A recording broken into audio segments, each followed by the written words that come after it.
Today we got Dr. Curry's husband's Muffins. We also got the notes from Dr. Hughes. Those notes had a hard time. She was trying to read off of it. And technically, if you're on the stand, you're supposed to be testifying from memory, not reading from your notes. So that's what we're going to cover today. We're going to go through the sidebars from the court transcripts. And I think today we're going to go through 1, 2, 3, 4, 5. So 5 days of trial, ranging from, let's see, we got quite a few testimonies, actually. We've got Johnny Depp's testimony, Ben King, who was I believe the house manager who cleaned up the whole mess in Australia. And then we've got Tara Roberts. I don't think there's any sidebar during that, though. Tara Roberts is, I believe, one of the housekeepers. Shannon Curry, Dr. Curry. And then we have a bunch of testimonies from LAPD. Not too much sidebars with that. Well, actually, no, I think there are sidebars, but not really anything for us to read. Alejandro Romero also testifies, the guy that was vaping. No sidebars with that.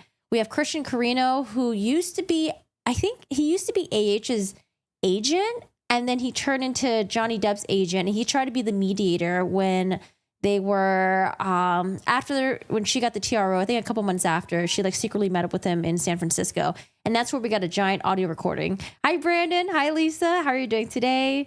Laura Wasser, I don't think too much of a sidebar there.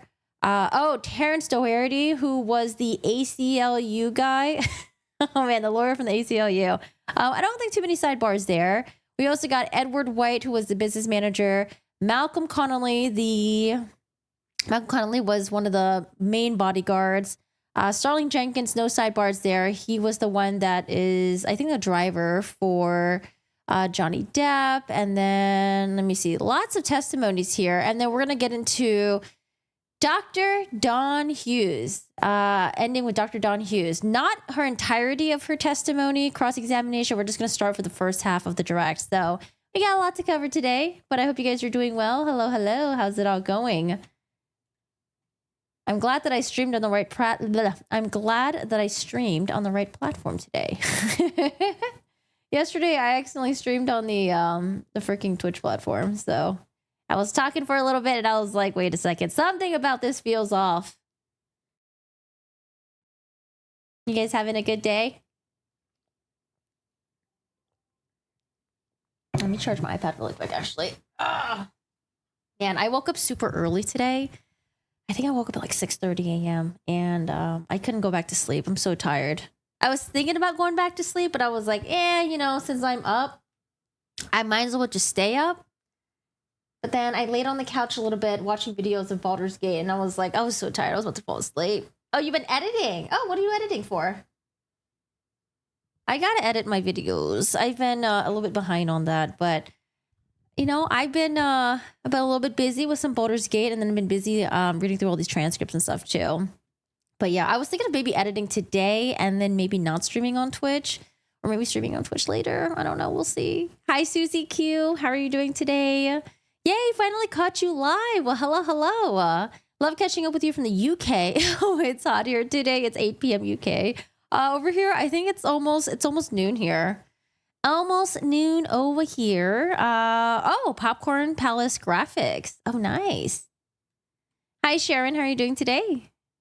Yeah, it's been, it was really hot here in LA. I think we're hitting high 90s in certain areas, but it's cooled down a little bit to mid 80s, but it was still really hot. I don't know. I went out last weekend to do a little bit of shopping, and it was fucking hot. It was hot. Did I see myself? You guys told me about it, and then I got a screenshot of it from one of my mods. So I saw they took a little clip from one of my TikTok. Hi, Aiden. How are you doing today? How's it going? I don't know. From what I gather from other people who watched the doc, they basically just say the Netflix doc doesn't really add any value.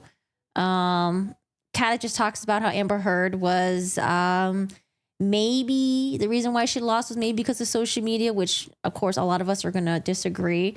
And they didn't really go into the details of why would anyone believe her? They didn't talk about her evidence or anything like that. They did talk about the evidence that was kept out.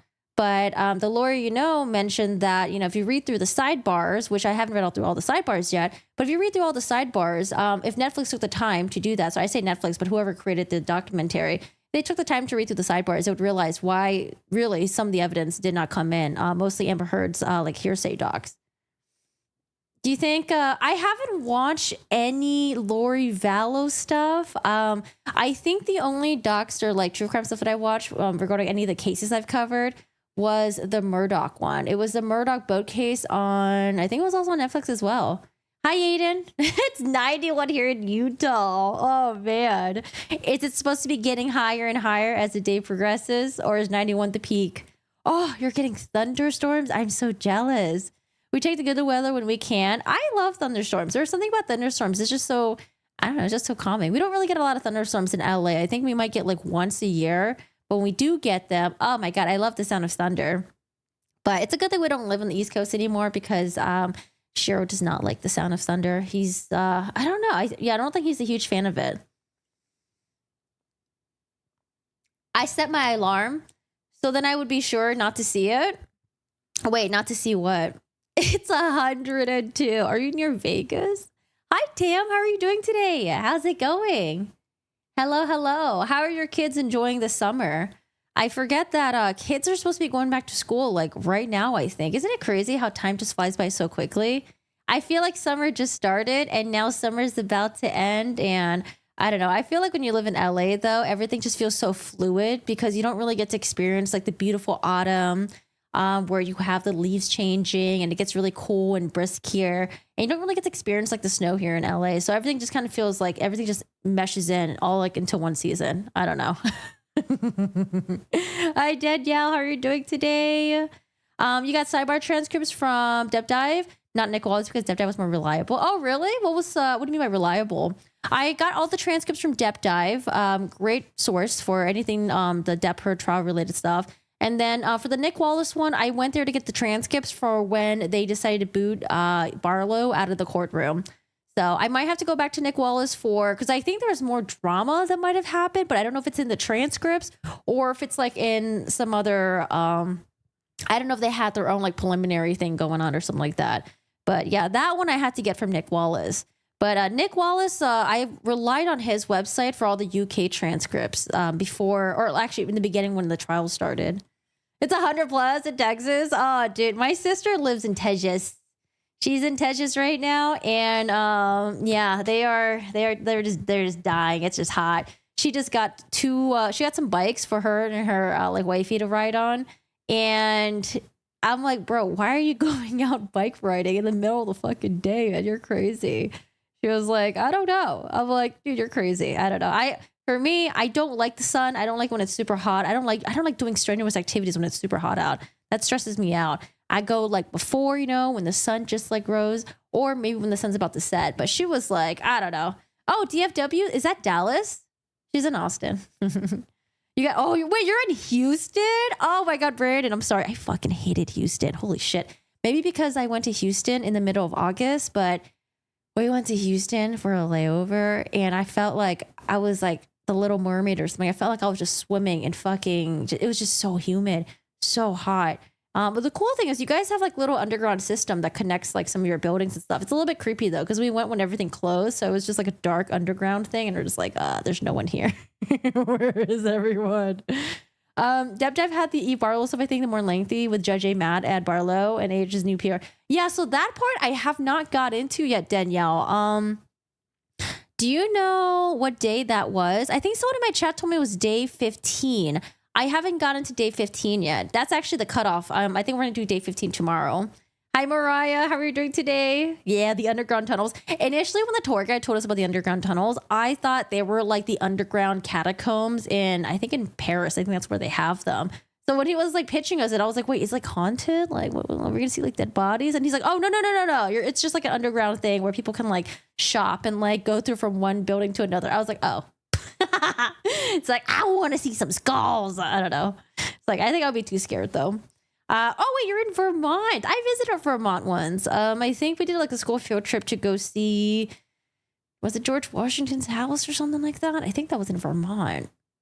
I've been having thunderstorms every day for 2 weeks. Oh, is it rumbling right now? We need a good thunderstorm because our like the concrete around here is very dirty. There's just like I don't even know what it really is. Is it pollution? Is it the fires? Maybe it's the fireworks because my neighbors went crazy with fireworks on 4th of July. But we just have like a layer of soot on our driveway. And then Shiro does this thing where he'll roll in it and he like completely just turns black. Like it's so funny. He turns into a fucking Swedish Valhalla. If you guys don't know what a Swedish Valhalla is, it's almost like corgi. It's like a corgi. Like it's like a little wolf looking corgi. It's so fucking cute. It's like a gray little wolf corgi. And Cheryl looks like a Swedish Valhound because he looks so dirty when he rolls around in the dirt. Hi, Anne. How are you doing today? How's it going? Hello, hello, hello.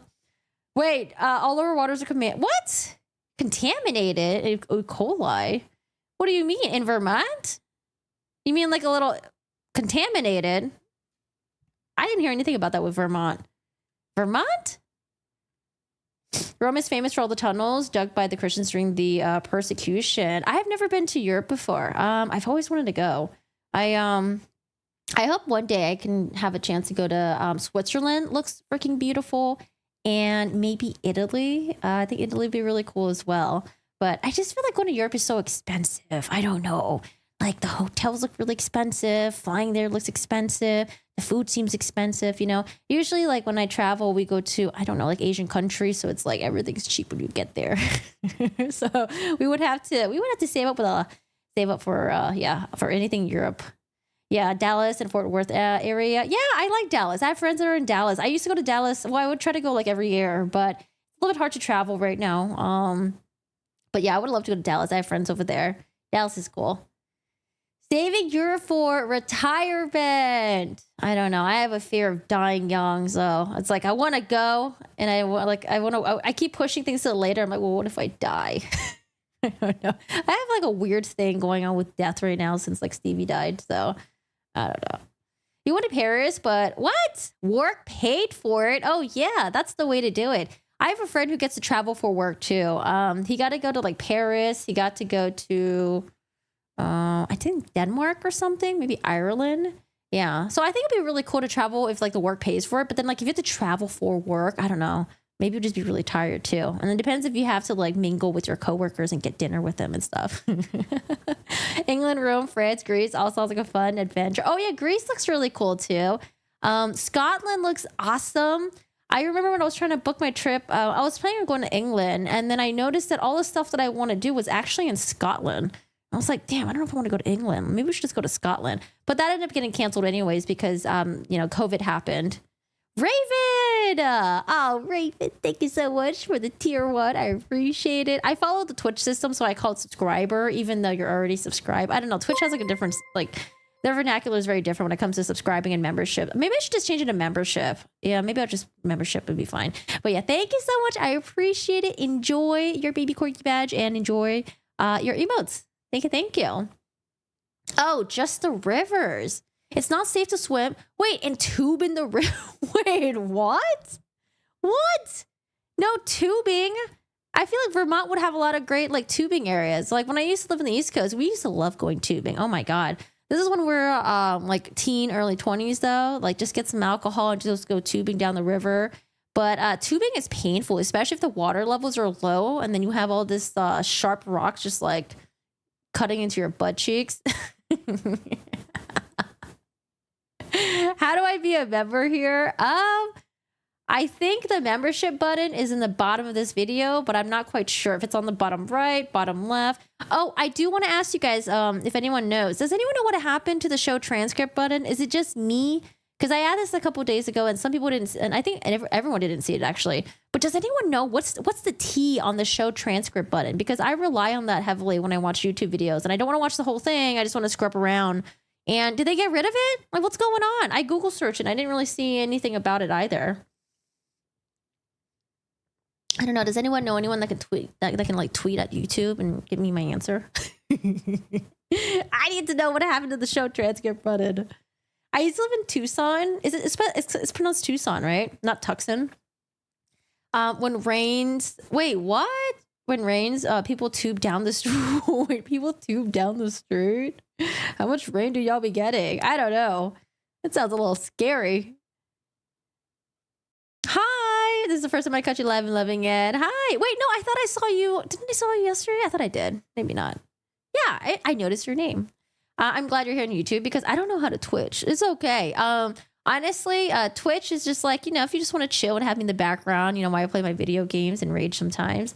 And then YouTube is like, you also want to have me in the background. And then we have like true crime stuff. So we do things differently. Although I was thinking of like maybe starting to do some of the true crime stuff on Twitch, but I don't know. I also like doing my gaming stuff too and just kind of chilling.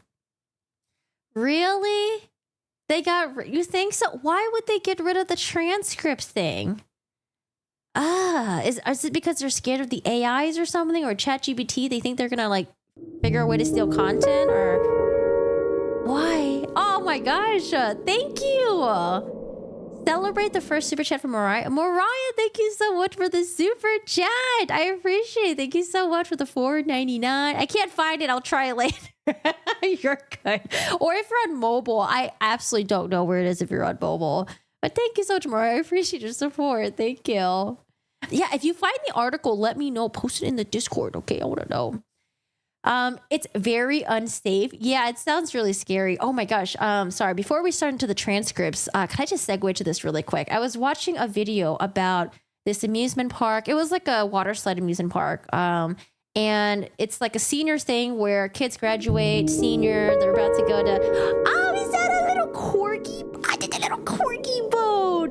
Brandon, thank you so much for the little corgi boat. I appreciate the 4.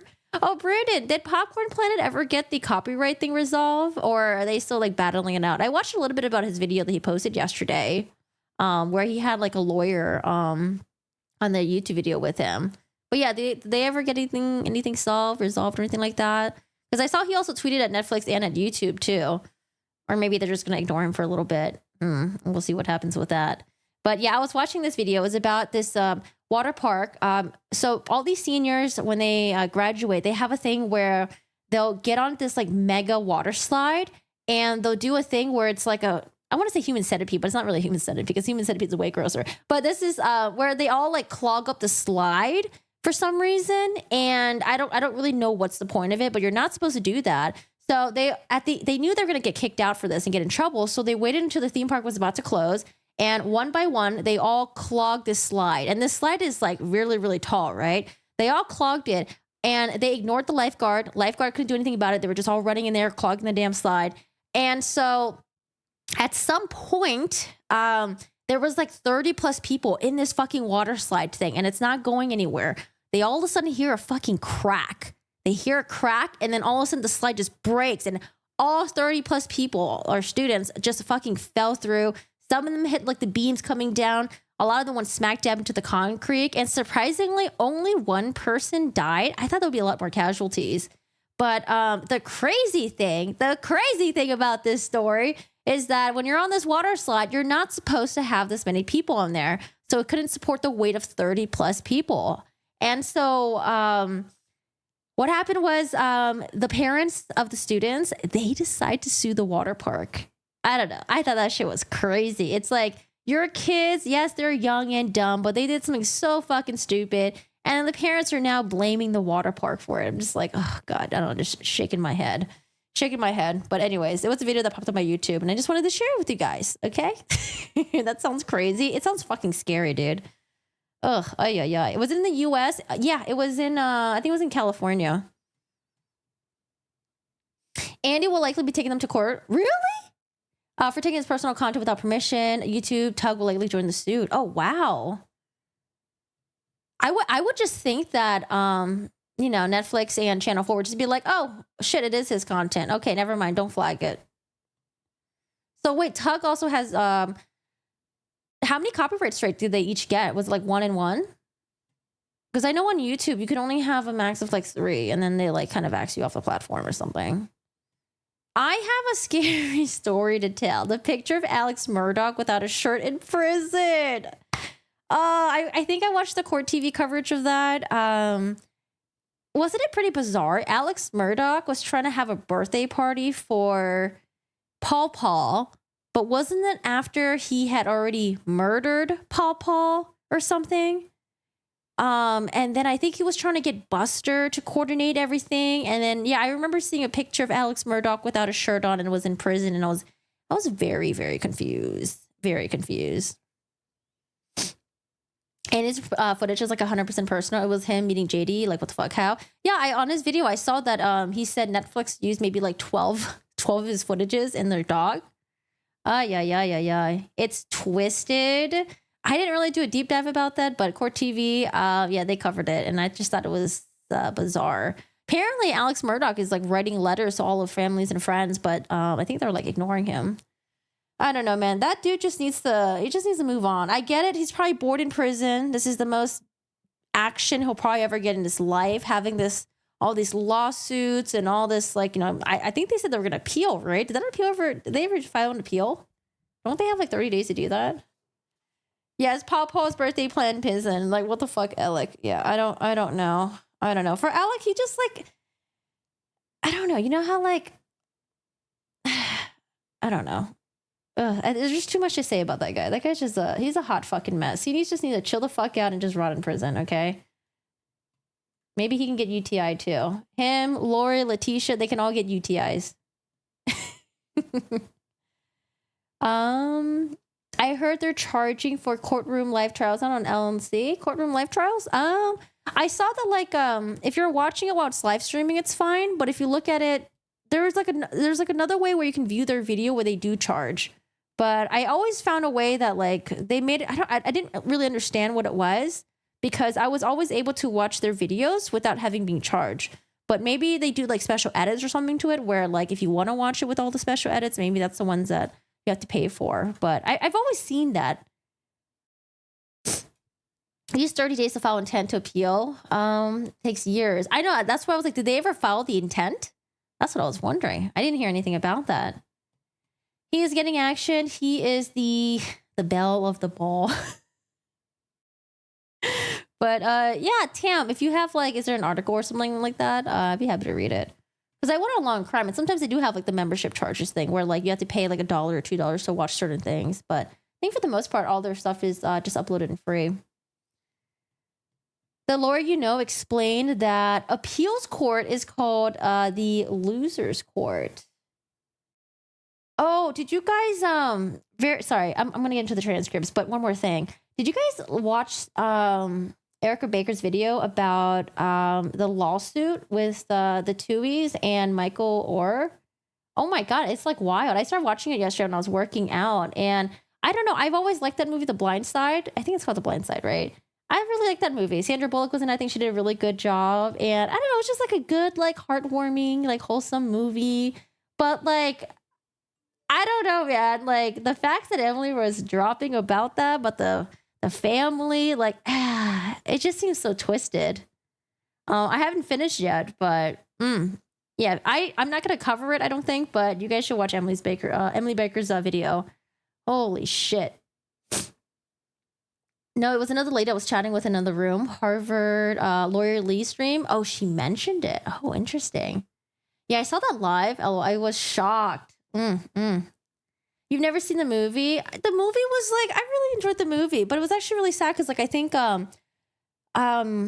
in one of the segments, Michael mentioned that he didn't understand why the director tried to play him as like some dumb kid who didn't know anything about football. So remember the scene where the kid, there's like this little kid, he's like, I don't know, like 7-8 years old or something, and he's trying to teach Michael how to play football and like understand the game, and he uses like, I don't know, like condiment bottles to like show like where everyone's position is and stuff like that.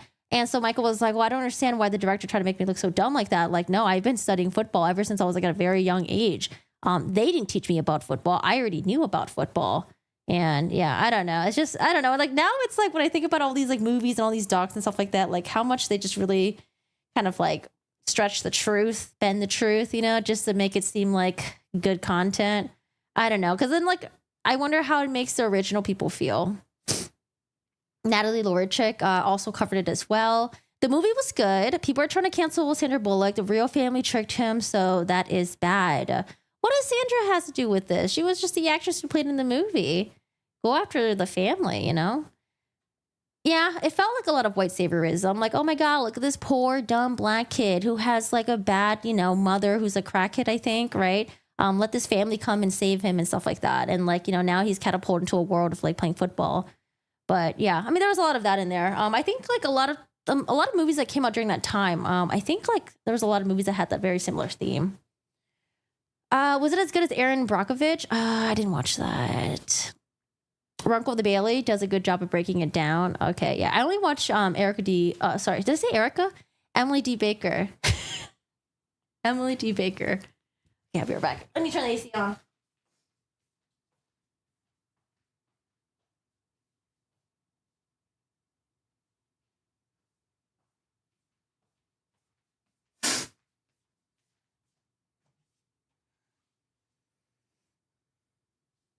Didn't age well. When did that movie come out, actually? The Blind Side. That movie came out... Oh, it was actually initially a book. 2006 book.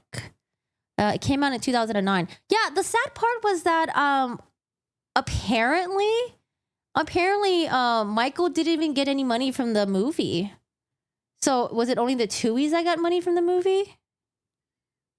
Like, that's so crazy. Because now I think about it, it's like, oh, maybe they really did only want him around so he can play football for Ole Miss. I don't know. That's like pretty fucking sad. I don't know.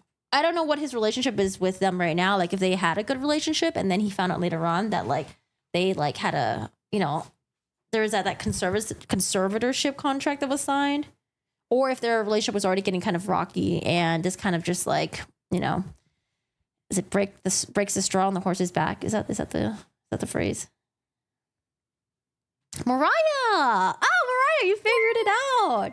Mariah, thank you so much for the tier 2 sub. I appreciate it, Mariah. Thank you.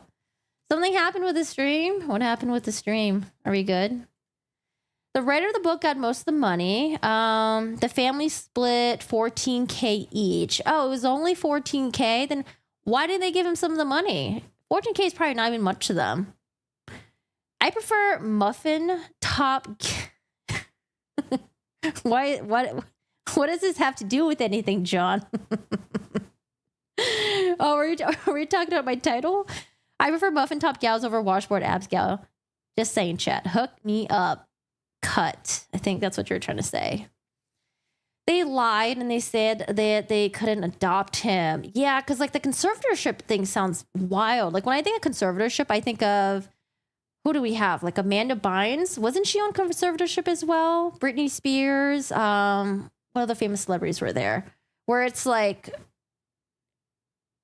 we want to have control of your finances and any decision making that you're going to make, even in your adult life. It's like, I don't know. It's so weird. And I don't understand. Yeah, I don't know. I haven't gotten to the rest of the video yet.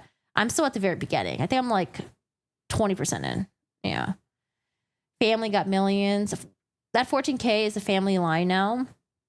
There are various reports about the amount of money the Discovery will tell. Jesus.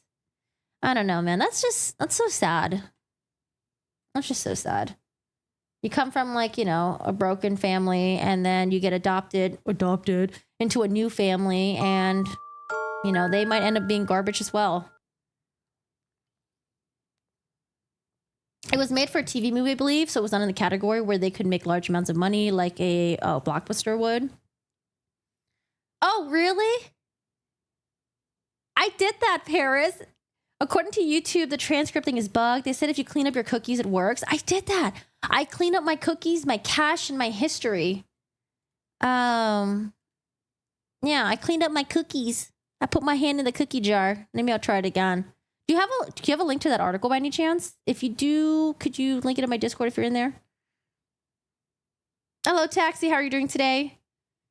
What's up, Tim? Oh, you're from Denmark? I hear great things about Denmark. I hear Denmark is beautiful. I want to go visit Denmark.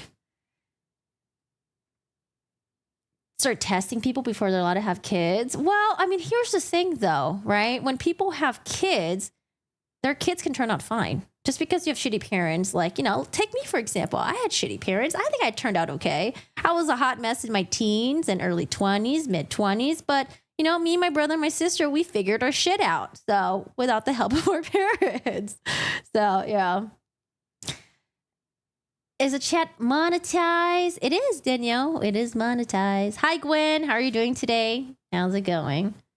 Yeah, I mean, I know a lot of like really great people who had shitty ass fucking parents, okay? shitty parents is that, like, you know, it sucks for the kid growing up, but you know, you still have a whole life ahead of you. Your parents only own you in quotation marks for 18 years. I mean, there's still a lot of trauma associated with that for many, many years afterwards.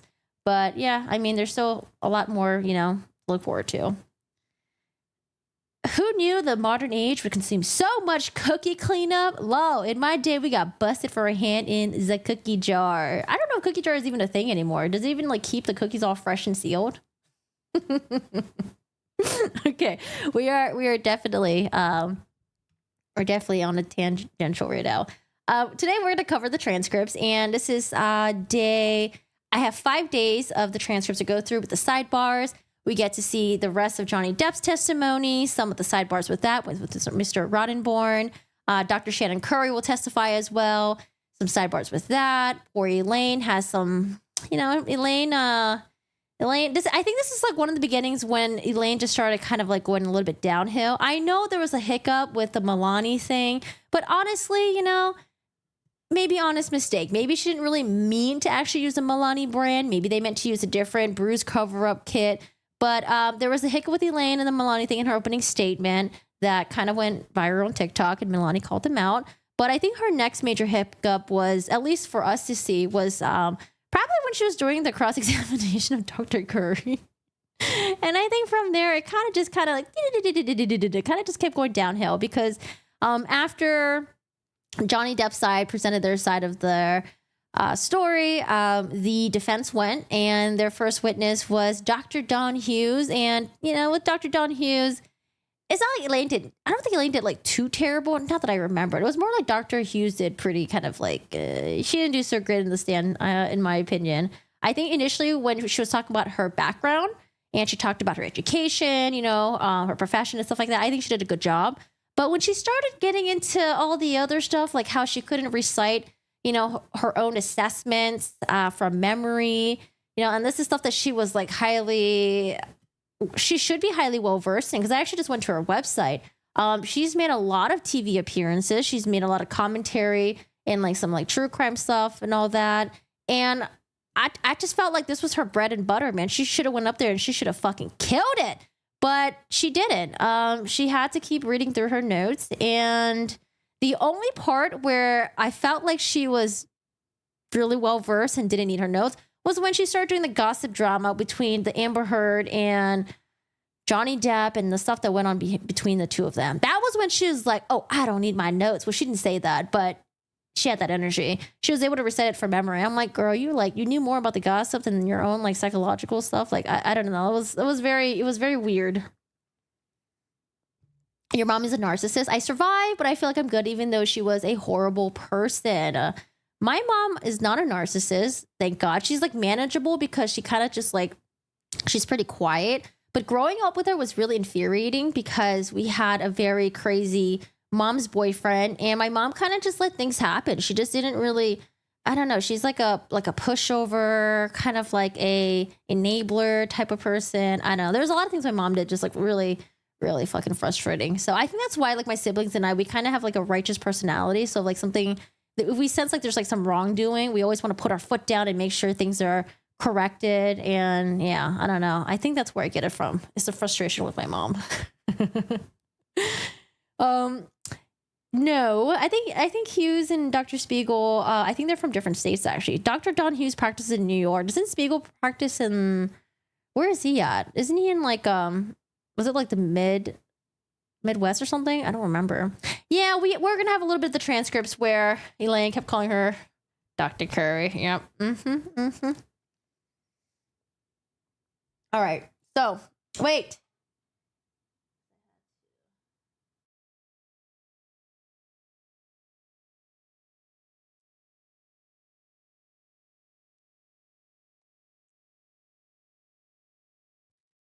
All families have issues. We sure do. It's just some are just way severe than others, unfortunately. You couldn't find your tea? What do you mean you couldn't find your tea? What kind of tea we're drinking? I wish they made an Earl Grey tea that was decaffeinated. Is that a thing? I love drinking teas, but I don't really need the caffeine. All right, y'all. Let's get to day 9. Day 9, rewinding our time back to April 25th, 2022. Let me get my notes up really quick. 2022. All right, let's do the Zoom. So you guys don't need to read along because I will read for you. I think this time though, maybe we can add some images. So we'll have an image of JD up just so you know who's on the stand. Because there are some people that I did forget who was who. Like Jack Wiggum. I thought Jack Wiggum was another person, but Jack Wiggum was a completely different guy than who I thought who I had in my head. So let's start with Johnny Depp.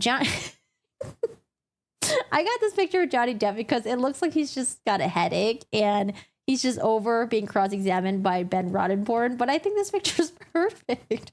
Hi, Johnny. You need Earl Grey Rooibos? Oh, I don't know how to pronounce that. I've heard of Rooibos before. It's totally decaf. Okay, if you guys have a recommendation, let me know. My friend from Australia recommended me this awesome tea company, but you have to ship it, I think, and I think it's kind of pricey. I forgot what it was called though, but he got me this amazing Earl Grey tea one. It's just not decaffeinated, so I can only drink it once in a while. He looks stressed. He kind of does, yeah. Johnny does look kind of stressed. Okay, so we're starting with day 9. Oh, do I need my glasses? All right, so we're continuing Johnny Depp's cross-examination by Mr. Ben Roddenborn, and we're going to read the sidebars.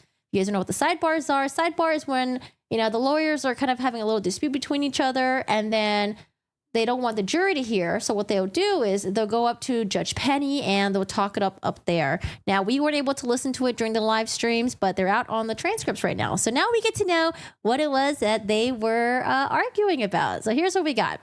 We're in a sidebar right now. We're at the beginning of the court day. Roddenborn suggests that JD opened the door to the UK trial and he tries to get it in. So Amber Heard and her team, they want the UK trial and the judgment to come in so badly, because what do you think the jury's going to think when they hear oh my God, wait, they already tried this case in the UK? Oh, and they decided against Johnny Depp? Oh, so it's a good thing that they didn't let that in because, the UK, completely different system. And it wasn't that, it was Johnny Depp versus a news corporation. It wasn't Johnny Depp versus Amber Heard. Very different. But yeah, they really want to get it in, and I can see why, because, that could really bias the jury. So now we're doing the sidebar with Judge Penny. Mr. Roddenborn says, "Good morning. We believe that Mr. Depp's testimony opened the door for the UK judgment. He testified that," Judge Penny says, "on direct." Mr. Roddenborn, "On direct. He testified that 6 years ago, Miss Heard made these allegations against him. And then he went on to say that he had to wait for his opportunity to address the charges. He said, so I felt a responsibility of clearing the record. The only way that I could get to the point where I can speak, it has really taken this whole 6 years." Okay, Mr. Roddenborn. And then he later says on the next page, "This is actually the first opportunity that I've been able to speak about this case in full for the first time." So he's careful there to say this case. Judge Penny, "This case?" Mr. Roddenborn. So what he's left the jury with is the impression that he talks about these accusations 6 years ago. He's literally leaving the jury with the impression that he's never had the opportunity to address the truth of the accusations, when the fact is, the jury's left with the impression he's never been able to address them to this point. Judge Penny, all right. Mr. Chu, "I think he was very careful to avoid that, Your Honor. I think he's grasping at straws." Jessica Meyer pops in. "I believe this is an issue for damages." Judge Penny, "I don't think the door's been open at this point." Mr. Roddenborn, "Do I have your leave to refer to the article? Asked about that article." Judge Penny, what article?" Mr. Roddenborn, "The article that was the subject of the lawsuit, the op-ed, not the op-ed." So what article are we talking about? Elaine pops in. Has nothing to do with this case." The court, "I don't know which article you're talking about." Me neither. What article are we talking about here? The dramatic voices. I don't know. I think we gotta add the dramatic voices. I think we started with the Elaine voice. No, we started with Ben Shu, I think. And then I was like, yeah, might as well do an Elaine one. Might as well just do one for Roddenborn too. Why not? It makes it easier to follow, okay? Especially if you have me in the background. I have a very high-pitched voice though, so I feel like I don't really have a high range of voices. It all kind of sounds the same, to be honest. Just different accents, I guess. Mr. Chu, "The Sun's article he's referring to, which has nothing to do with the case. Oh, they're talking about the wife beater article, I think. The one where there was like, oh, JK has like a guy who's a wife beater in one of her movies or something. Judge Penny says, I'm not going to allow that. Mr. Roddenborn, I just want to be very clear. Judge Penny says, perfect. I appreciate it. Okay, so he wants to bring it in. He wants to talk about the UK stuff. Judge Penny's like, nah, we're not going to allow it. Nope. What we got next is sidebar number 2. So we're still doing the cross-examination with Johnny Depp. Mr. Roddenborn wants to bring up JD's text with Christian Carino. And Christian Carino was the guy who was trying to mediate between Amber Heard and Johnny Depp. I think he at some point was friends with both of them. He was Amber Heard's agent and then later on became Johnny Depp's agent. I don't know if he has her. I don't know. I feel like a lot of these people don't have a relationship with Amber Heard anymore, which kind of tells you a lot, I would say. Elaine is more like a mad grandma and Roddenborn an angry school kid. Audible books. I think if you want to do Audible books, I feel like you got to have a nice, deep, girthy voice. Oh my God. Like, do you guys watch Markiplier? He does video game stuff, so maybe not. But Markiplier's got a really nice, deep voice. I wish I had a deeper voice, but my voice is like fucking SpongeBob. I don't know what to do about that. I could do what's her name again? Sarah Holmes, Elizabeth Holmes thing where I just fake having a deep voice. Start wearing the Steve Jobs, turtleneck. So people would take me more seriously. Elaine has an angry, condescending. Yeah, I know. I need to add more condescending into Elaine's voice. I think I make her sound a little bit too much of a dum-dum, but I don't know. It's hard to do condescending in her voice. Oh, man. Okay, so we're doing a sidebar, and this is Roddenborn. This is a text from you to your agent, Christian Carino, on August 15, 2016, correct? Johnny Depp says, that's correct. That's what it looks like. Yes. Ms. Myers, objection, Your Honor. So now they're doing a sidebar. Your Honor says, if you could approach for a moment, could you make it a little bit bigger for me? Thank you. So now we're in the sidebar. Jessica says, this is again after separation. They already put in exhibits that use foul language at this point, and this is needlessly cumulative, and it's irrelevant. Judge Penny says, what's the relevance? Roddenborn answers, well, it's just the second to last text. It's not cumulative for a couple of reasons, Your Honor. Number one, Your Honor allows us to put in a text of violence that he wants to have had happen to Miss Heard. You already allowed the text of Isaac Baruch, which was those were after May 21st, 2016. I think it was was it the Honda Civic thing where it's like you might find a dead body in the Honda Civic? Was that I think that's what it was. No, yes? Oh, I think he's going to get into it. Sorry. Judge Penny says, oh, I understand that, but I don't see Mr. Roddenborn. This is the same thing. This is him saying, the one at the bottom, I hope that karma kicks in and takes the gift of breath from her. She's going to, second one from the bottom, he refers to her, and this is the document. Your Honor's admitted to the evidence that his violence towards Amber Heard, towards Ellen Barkley. Oh, I think it's Ellen Bark. What's her name again? Barklin? I think Ellen Barklin, the one who did a video deposition that was like almost useless on Friday in the deposition designations. And this is him talking. Judge Penny says, this kind of makes it sound like it's cumulative. Roddenborn answers, this is critical and important that the jury see this. This is what he's saying about Amber. I mean, I can understand some of it, not all of it. Obviously, is not relevant. Roddenborn, that one. Judge Penny, one line. Roddenborn, when he says global humiliation. I don't know. I don't know why. When I hear global humiliation, I imagine like Plankton from SpongeBob, just like, just like laughing with like fire in the background. Was it Barkin? Ellen Barkin? Oh, is it Ellen Barkin? You know what? I watched a movie recently with Ellen Barkin. A very cheesy movie with Pierce Brosnan where they were like bank robbers or something like that. And their kid was trying to marry, their daughter was trying to marry like a guy who was like also a bank teller or something like that. I don't know. It was a very interesting, cheesy movie. But I was like, oh, that's Ellen Barkin. I didn't know she was still doing stuff. Oh, is it an old movie? I thought it was new. Oh, maybe it is old. It was on Netflix. Could you read me a good 10-night story, please? This is good. I love Miss Myers. An underappreciated force. Yeah, Jessica Myers is awesome. I'm glad that they interviewed her and Samuel Moniz and gave them like a little bit of the spotlight. So that's good. Give the associates, the spotlight as well. All right, so we talk about global humiliation. Roddenborn says, He says something like he hopes karma gets the best of her. She will hit a wall hard.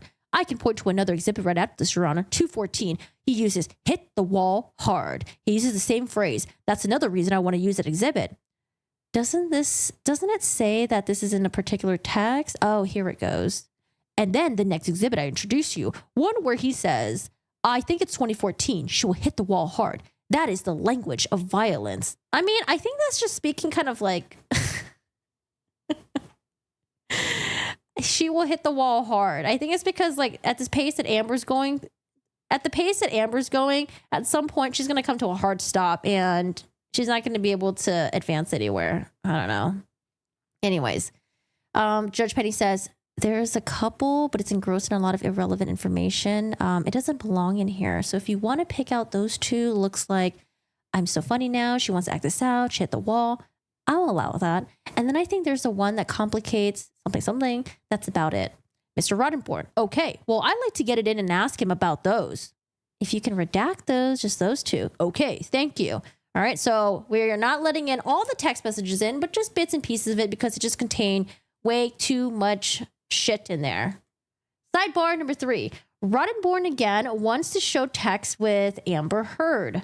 Oh, I think this is kind of a long one. Sidebar 3 going to sidebar 4. So we have Jessica Myers. Your Honor, the relevance of Mr. Depp using an inappropriate word to describe other than Ms. Heard, I don't understand the relevance. Judge Penny says, what's the relevance? Mr. Roddenborn. It's the violence that's been. I want to show that he said this. He's already opened the door. And he said such a loving marriage and a relationship with Vanessa, who is Johnny Depp's ex-partner and mother of his children. So at a minimum, it's impeachment. This is the type of, they're hoping he's a classy guy that never erupts. Amber just brought out the worst in him. This is showing that he had a violent thought towards others as well. He keeps saying that he testified repeatedly on direct about his peaceful tendencies and how it was only on Amber. This shows that, I'm sorry to do it, but there's a lot of horrible incidents of, Judge Penny says, it's cumulative. Jessica says, Your Honor, these are words about someone that's not misheard. I don't understand the relevance. If anything, they're offering it for improper character to suggest that because he uses bad words. Judge Penny says, I'm going to sustain the objection at this time. So Jessica Myers says, thank you. Roddenborn goes back to question Johnny Depp. And then we're going to get into another sidebar of, I think we're just going to keep reading it. Yep. So right now he's asking Johnny Depp right now about, let's see, what are we talking with Johnny Depp. The relevance. Okay, so Mr. Roddenborn says, Mr. Depp, I'd like you to turn your attention to the middle text on this page, which is a text from you to someone named Ryan A. Do you see that? Johnny Depp says January. They go back and forth, figuring out the date. Is it Ryan Adams, the singer? And there's an objection from Jessica Myers. Mr. Roddenborn says, it's directly towards the state of mind of how Ms. Heard. Judge Penny says, was it that date specifically? Is there something that happens on that date that we need to know about his state of mind on that date? Mr. Roddenborn, I'm not sure he was married, but he was with Ms. Heard that day. He was getting towards the wedding, and this is a man with, Judge Penny cuts him off, but we had so many substance abuse. It's a cumulative nature. Mr. Roddenborn, I know, but that's, Judge Penny cuts him off again. If it's not that if there's not a specific date tied to it, Roddenborn says it goes to he testified to the main beef with Amber that she didn't want him to do drugs and he hated her for it. Judge Penny says, I think we get that over the last day. Mr. Roddenborn, I'm going to have to hit him a little bit more. I want to. Judge Penny cuts him off. If it's not tied to a specific date, I have to draw the line. We've got too many cumulative things. I've gone through all the exhibits over the weekend, Mr. Roddenborn. And there's plenty in here about his substance abuse and his text of substance abuse. Until you tie it down to a date, Mr. Roddenborn, but it's not only substance abuse, but the violence that grows from that. Judge Penny, this one just says hatred. Roddenborn. Then the next one, we can discuss the next one. The next one, he said that I'm going to try to get this one in from, he texted her sober friend, said that head is a C word with a grievous intent. That's why drugs are good. I mean, this ties into the pain that he testified that he experienced and the fact that he numbs the pain with drugs. Judge Penny cuts in. I have a lot of exhibits that say that, Mr. Roddenborn, so it becomes cumulative. I'm going to sustain the objection this time. If the words are tied to a date, it's important in this case, okay? Mr. Roddenborn, we believe that okay. Judge Penny, okay. Everyone says thank you. So Roddenborn, poor Roddenborn, not getting the wins in, unfortunately. Now we're in sidebar number 5 where Roddenborn finally gets a win in the sidebar. Chuck did a video about Camille's thoughts on the Netflix doc. Yeah, I actually watched that this morning. I watched it this morning, and Camille always knows the right things to say.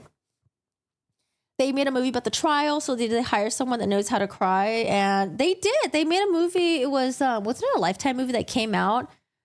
I felt like it came out 2 months after the trial. They filmed that real quick. I thought it was kind of interesting of the person they chose to play Elaine, to play Amber Heard, and then to play Johnny Depp. I don't know, it looks so cheesy. I was thinking about watching it in the Discord with you guys just for fun, but yeah, I don't know. It looks super, super, super cheesy. Yeah, there was a terror movie that came out last year. Did you guys watch it? Judge Asgarati has the patience of a saint. Her poker face and ability to deal with BS is so admirable. I want to see Judge Penny on fire. I'm assuming Judge Penny at some point must have been a lawyer. I would have loved to see her be a lawyer. Wish we can get like footages of that. That'd be pretty cool, actually. All right, so Mr. Roddenborn finally gets a win. Let's see what Roddenborn says in the sidebar. I believe that February 10. You can correct me if you disagree, but I believe February 10, 2016 is the date of the Sweetser Kitchen video that we saw. Judge Penny, right? Ms. Myers, I don't believe that date was ever established. I believe Mr. Depp asked you about the date of that. Mr. Roddenborn, well, you can establish that with Amber. Judge Penny, I'll allow it this time. Again, redacted. Mr. Roddenborn, thank you. All right, so now they're going to talk about the assault on the cabinets with, this is where Roddenborn asks, Mr. Depp, do you remember last week of the jury that saw the video of you, as you call it, assaulting the cupboards in the kitchen on the Sweetser Avenue? And then Johnny Depp says, yes, sir. Very well said.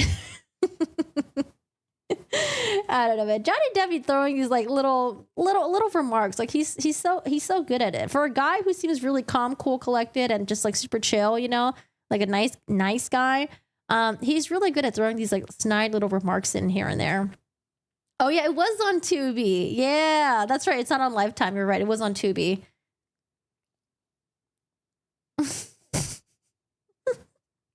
Andy Serkis is Gollum for Elaine. You have to huff and puff and whine like Roddenborn responding to an objection. Yeah.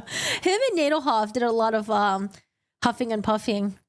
I would say Nadelhoff did it more though, which is really funny. People called Nadelhoff Roddenborn Jr. because they got the two of them mixed up so many times.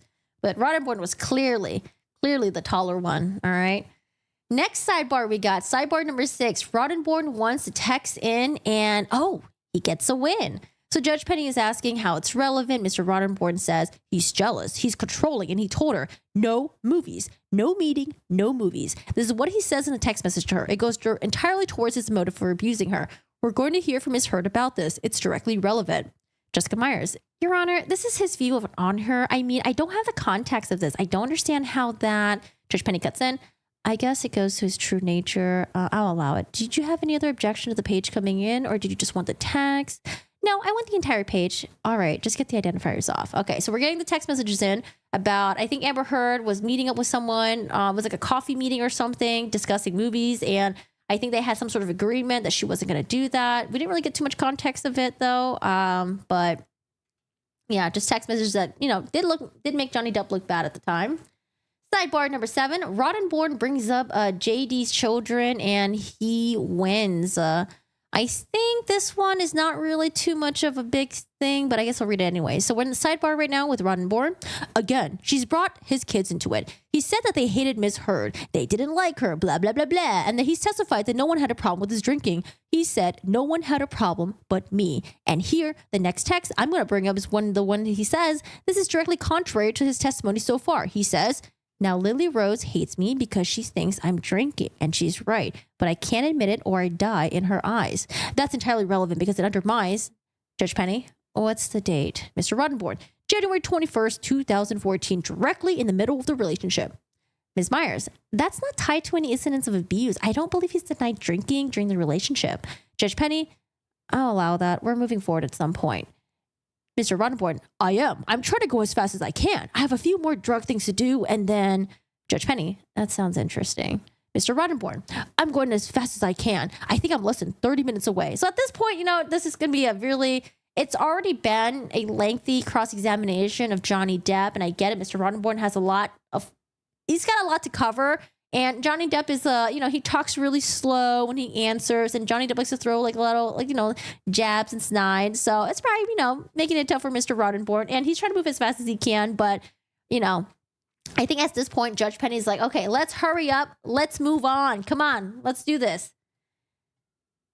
Sidebar number 8. I think it just seems like Judge Penny just wants Mr. Roddenborn to just move on. So they're in the sidebar right now. Roddenborn says, just 3 of these. I'm trying to. Judge Penny, I know, but what's the relevancy as far as what date? Do we have a frame for this? Mr. Roddenborn, Ms. Heard can testify to these. I don't know what the date is, but if he says it's him, again, the court, it's him, but it's not relevant until I get a time frame. If you wait until she gets on the stand, bring these in, that's fine.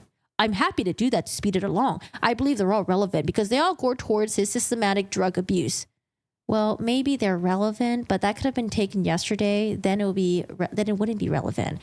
That's my problem. She objected to relevance. I have to sustain at the time unless you lay a foundation. So I think maybe there was an audio recording. Was it a picture? Oh, it was a picture. It was a picture of Johnny Depp that Ben Roddenborn wanted to come in. And I wonder what this... I think it's just a picture of him sleeping. This is when Mr. Roddenborn was going through all the pictures of Johnny Depp sleeping because his psycho wife at the time decides to take pictures of him sleeping. I don't know. Maybe initially she took it because she thought it was cute and she was sending it to her friends.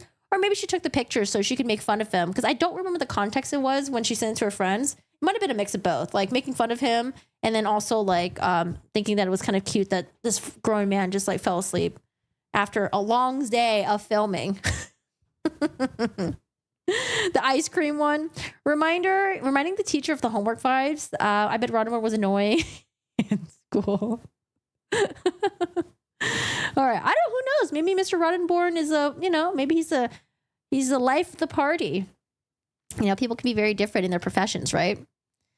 All right, so we have pictures of him passed out, ready to speed it along. Roddenborn says, well, he's not going to know when, the court. Then I guess you have to wait until Ms. Heard. Mr. Roddenborn, I have pictures of him passed out on the floor. Jessica, you have not allowed us to lay that foundation.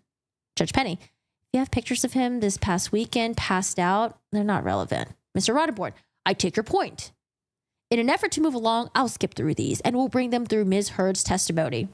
Judge Penny, okay, that'll be perfect.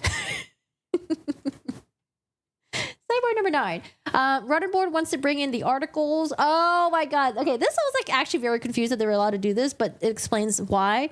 Remember how when he was doing the cross-examination of Johnny Depp, he was wrapping up and then he ends up bringing all these like tabloid headlines and it's just like, I don't know what it proves because people can write things about you in the papers and they could be untrue. They could be exaggerated, and these are like tabloids. It's not like, what I was gonna say the Washington Post, but we know what the Washington Post, what they posted. But yeah, they're just like tabloid, like gossipy shit, right? Okay, so he wants these tabloids in. We're in the sidebar right now. Judge Penny, Mr. Roddenborn. All right. Judge Penny says, if they don't come in, you're just going to use them into what? Mr. Roddenborn. So yeah, Judge Penny, you said that there was an article written, so it's not impeachment. What is it? Mr. Roddenborn. So I'm going to introduce them into evidence. So defamation, we focus a lot on falsity, but the words also have to be defamatory. And the Schaefer case, Virginia Supreme Court case 290 VA 83. I wonder if he recited this or if he had something that he read off of. Because if he recited this from memory, that's actually pretty fucking impressive. But I don't know. Maybe he has a piece of paper that he's reading off to Judge Penny. Says that defamatory words, you have to have the defamatory sting. Defamatory words are those tending so to harm the reputation of another, to lower him to the estimation of a community, or to deter a third person from associating with him. And then they go on to describe the nature of that. The court says, we have stated that defamatory language tends to injure one reputation in the common estimation of mankind, to throw contumely, is that a word? Shame or disgrace upon him, or which tends to hold him up to scorn, ridicule, or contempt, or which is calculated to render him infamous, odious, or ridiculous. He must have read that off something. So this goes directly towards the elements that they have to prove in order to win the case. That not only were the statements false, that they have a defamatory sting. And so the fact that all these articles, a drop in the bucket, that these were out there, what I propose to do is to get him to admit that these headlines is not hearsay. It's for his reputation, what the public knew, whether true or not. I just like to go through them, so that's why I give them all to him at once, so we can move expeditiously through this. I will say one of them is a headline or the subject of the UK suit. I don't plan to emphasize on that. Judge Penny, I don't see how they can get into evidence. Maybe if you ask him. Mr. Rutherford, I'll ask him about it. I don't need to get them in, but I would like to go through and get him to acknowledge that as of the date an article was written that said why. And if they don't come into evidence, that's fine at this point. I think that's that's very relevant under the Schaefer case. It goes to the heart of what he has to prove. Jessica Myers, Your Honor, most of these articles have absolutely nothing to do with the defamatory statements that were made in the op-ed, which is that he is an abuser of a woman. These are completely irrelevant. Mr. Rottenborn, doesn't matter. Jessica, this goes completely different aspect of reputation. That's not an issue in this case. Mr. Rottenborn, doesn't matter. Its reputation as a whole is that the Supreme Court says that you look at it, or is to, in quotations, or intending to harm the reputation of another as to lower him in the estimation of the community. When you look at that, end quote, when you look at that, these communities, these articles, something by Ms. Hertz saying, 2 years ago, I became a public figure representing domestic abuse, is a lot less likely to have any impact. No. And now, having people write articles about Johnny Depp versus having his ex-wife come out and say that she was a public figure representing domestic abuse, that's very, very different. Because one is coming from the ex-wife and one is coming from people who just, write fucking articles, right? Hi, Steven. How are you doing today? How's it going? She did it to laugh at him. Judge Penny subbing Rottenborn doing sidebars is about to make him explode head. World of Warcraft kid. I can imagine let's talk a couple taking a picture of each other while sleeping to kid each other in a more loving way. Yeah. Yep. I used to take pictures of Dennis too when he was sleeping. Like back in the day when he would drink and pass out. It was just funny because sometimes when people get drunk and they pass out, or they just pass out because they're so fucking tired, they sleep in really funny positions. It's probably best that you wake them up though and correct them. Because, I feel like now you're in your 30s and plus, bro, you can't be sleeping like this anymore. Okay. You wake up, your neck is going to be completely fucked for the next couple of days. Ugh. All right. So, Mr. Rottenborn, they're not hearsay. They're not offered for the truth of the matter asserted. Judge Penny, but they're offered because you're saying they ruin his reputation. Mr. Rottenborn, I know, but it's something that it says, apparently Johnny Depp was drunk. I don't care if Johnny Depp was drunk, but it's out in the public. That's not directly relevant to his reputation. I'm not saying that they proved something. I'm saying the public knew that these were out there, that under the Schaefer case, that's the heart of the case, Your Honor. If he had been someone with a crystal clean record who never had any negative press about him, whatever's being sued, whatever statement is the subject of the defamatory case is going to potentially carry more defamatory sting than anyone who's had all this stuff written about him. So are you saying that anyone that's a celebrity can't really sue for defamation? You're always going to find negative things to write about someone, even they're like a good celebrity, a celebrity that does like good things. Ms. Myers, Your Honor, an article does not establish what someone's reputation is. Judge Penny replies, it's not in the public because he's a public person. So I understand that. I'm just seeing which ones of these are cumulative. Mr. Rottenborn, that one, the one that you're looking at. All right. Judge Penny, none of them come into evidence, but you can ask him about it. Mr. Rottenborn says, thank you. Judge Penny asks, and you're just doing the headlines? Mr. Rottenborn, yes, nothing more. Judge Penny, and the dates, I assume? Mr. Rottenborn, and the dates, yes, Your Honor. Judge Penny asks, the date of the op-ed again? December 18, 2018. I think we already did this one. We did. I'll take it out. You want to see the ones? Yeah, okay. If you want to switch stacks with me, I can. If you want to make sure. Okay, so they're going back and forth a little bit. Jessica Myers says she's going to maintain her relevance objection. Judge Penny says, it's reputation of the public person, so that's not in public. That's not coming to evidence, but he can question about it, and you can direct about that as well. I just want to make sure. Rottenborn says, Your Honor, with this one, I propose to read the title, but then the subtitle as well. Judge Penny says it's fine. They're making sure what he can read, what he can't read. They're going through that right now, and that is the end of sidebar number 9. Oh my God, it's getting hot in here. Oh, you have a call? Oh, catching up. Hi, Raven. How are you doing today? How's it going? Yeah, I couldn't do the Johnny Depp voice. The Johnny Depp voice is too hard. What do we got for sidebar? We're going to hop on over to sidebar 12. Sidebar 12, Elaine complains about the audience. This is when, so at some point, Elaine goes to Judge Penny and she actually talks about the Depp people. The Depp people. I don't know. Does she consider us the Depp people? But she's talking about the Depp people, I think, about how the audience, or no, was this the one that she's talking about the Depp people? At some point, though, she brings up the Depp people, but maybe not this one. So she goes to Judge Penny, and she's like, hey, Judge Penny, the audience, they're being a little bit rowdy. And it was probably because a lot of them were laughing at the jokes that Johnny Depp was throwing at Roddenborn. And they're probably laughing at the exchange between the two of them. That must have been really hard for Roddenborn, though, because imagine you're doing a cross-examination of a very high-profile celebrity guy, and, you're just doing your job, you're doing your best, and then people in the gallery are just, like, kind of laughing at you because, Johnny Depp is a very charming person. He's a lot of charisma, and I don't know. It must have been hard for him to focus. Hey! Oh, my God, look at the little cute kitty. LA, thank you so much for the 5. I appreciate it. LA says, I'm so excited that you're doing it sidebars. I'm glad I finally made it live. You're awesome. Thanks for your hard work. Thanks, LA. Appreciate it. What's your cat's name? He's so cute. I really want to get a cat. I keep telling everyone, but I don't know. That seems...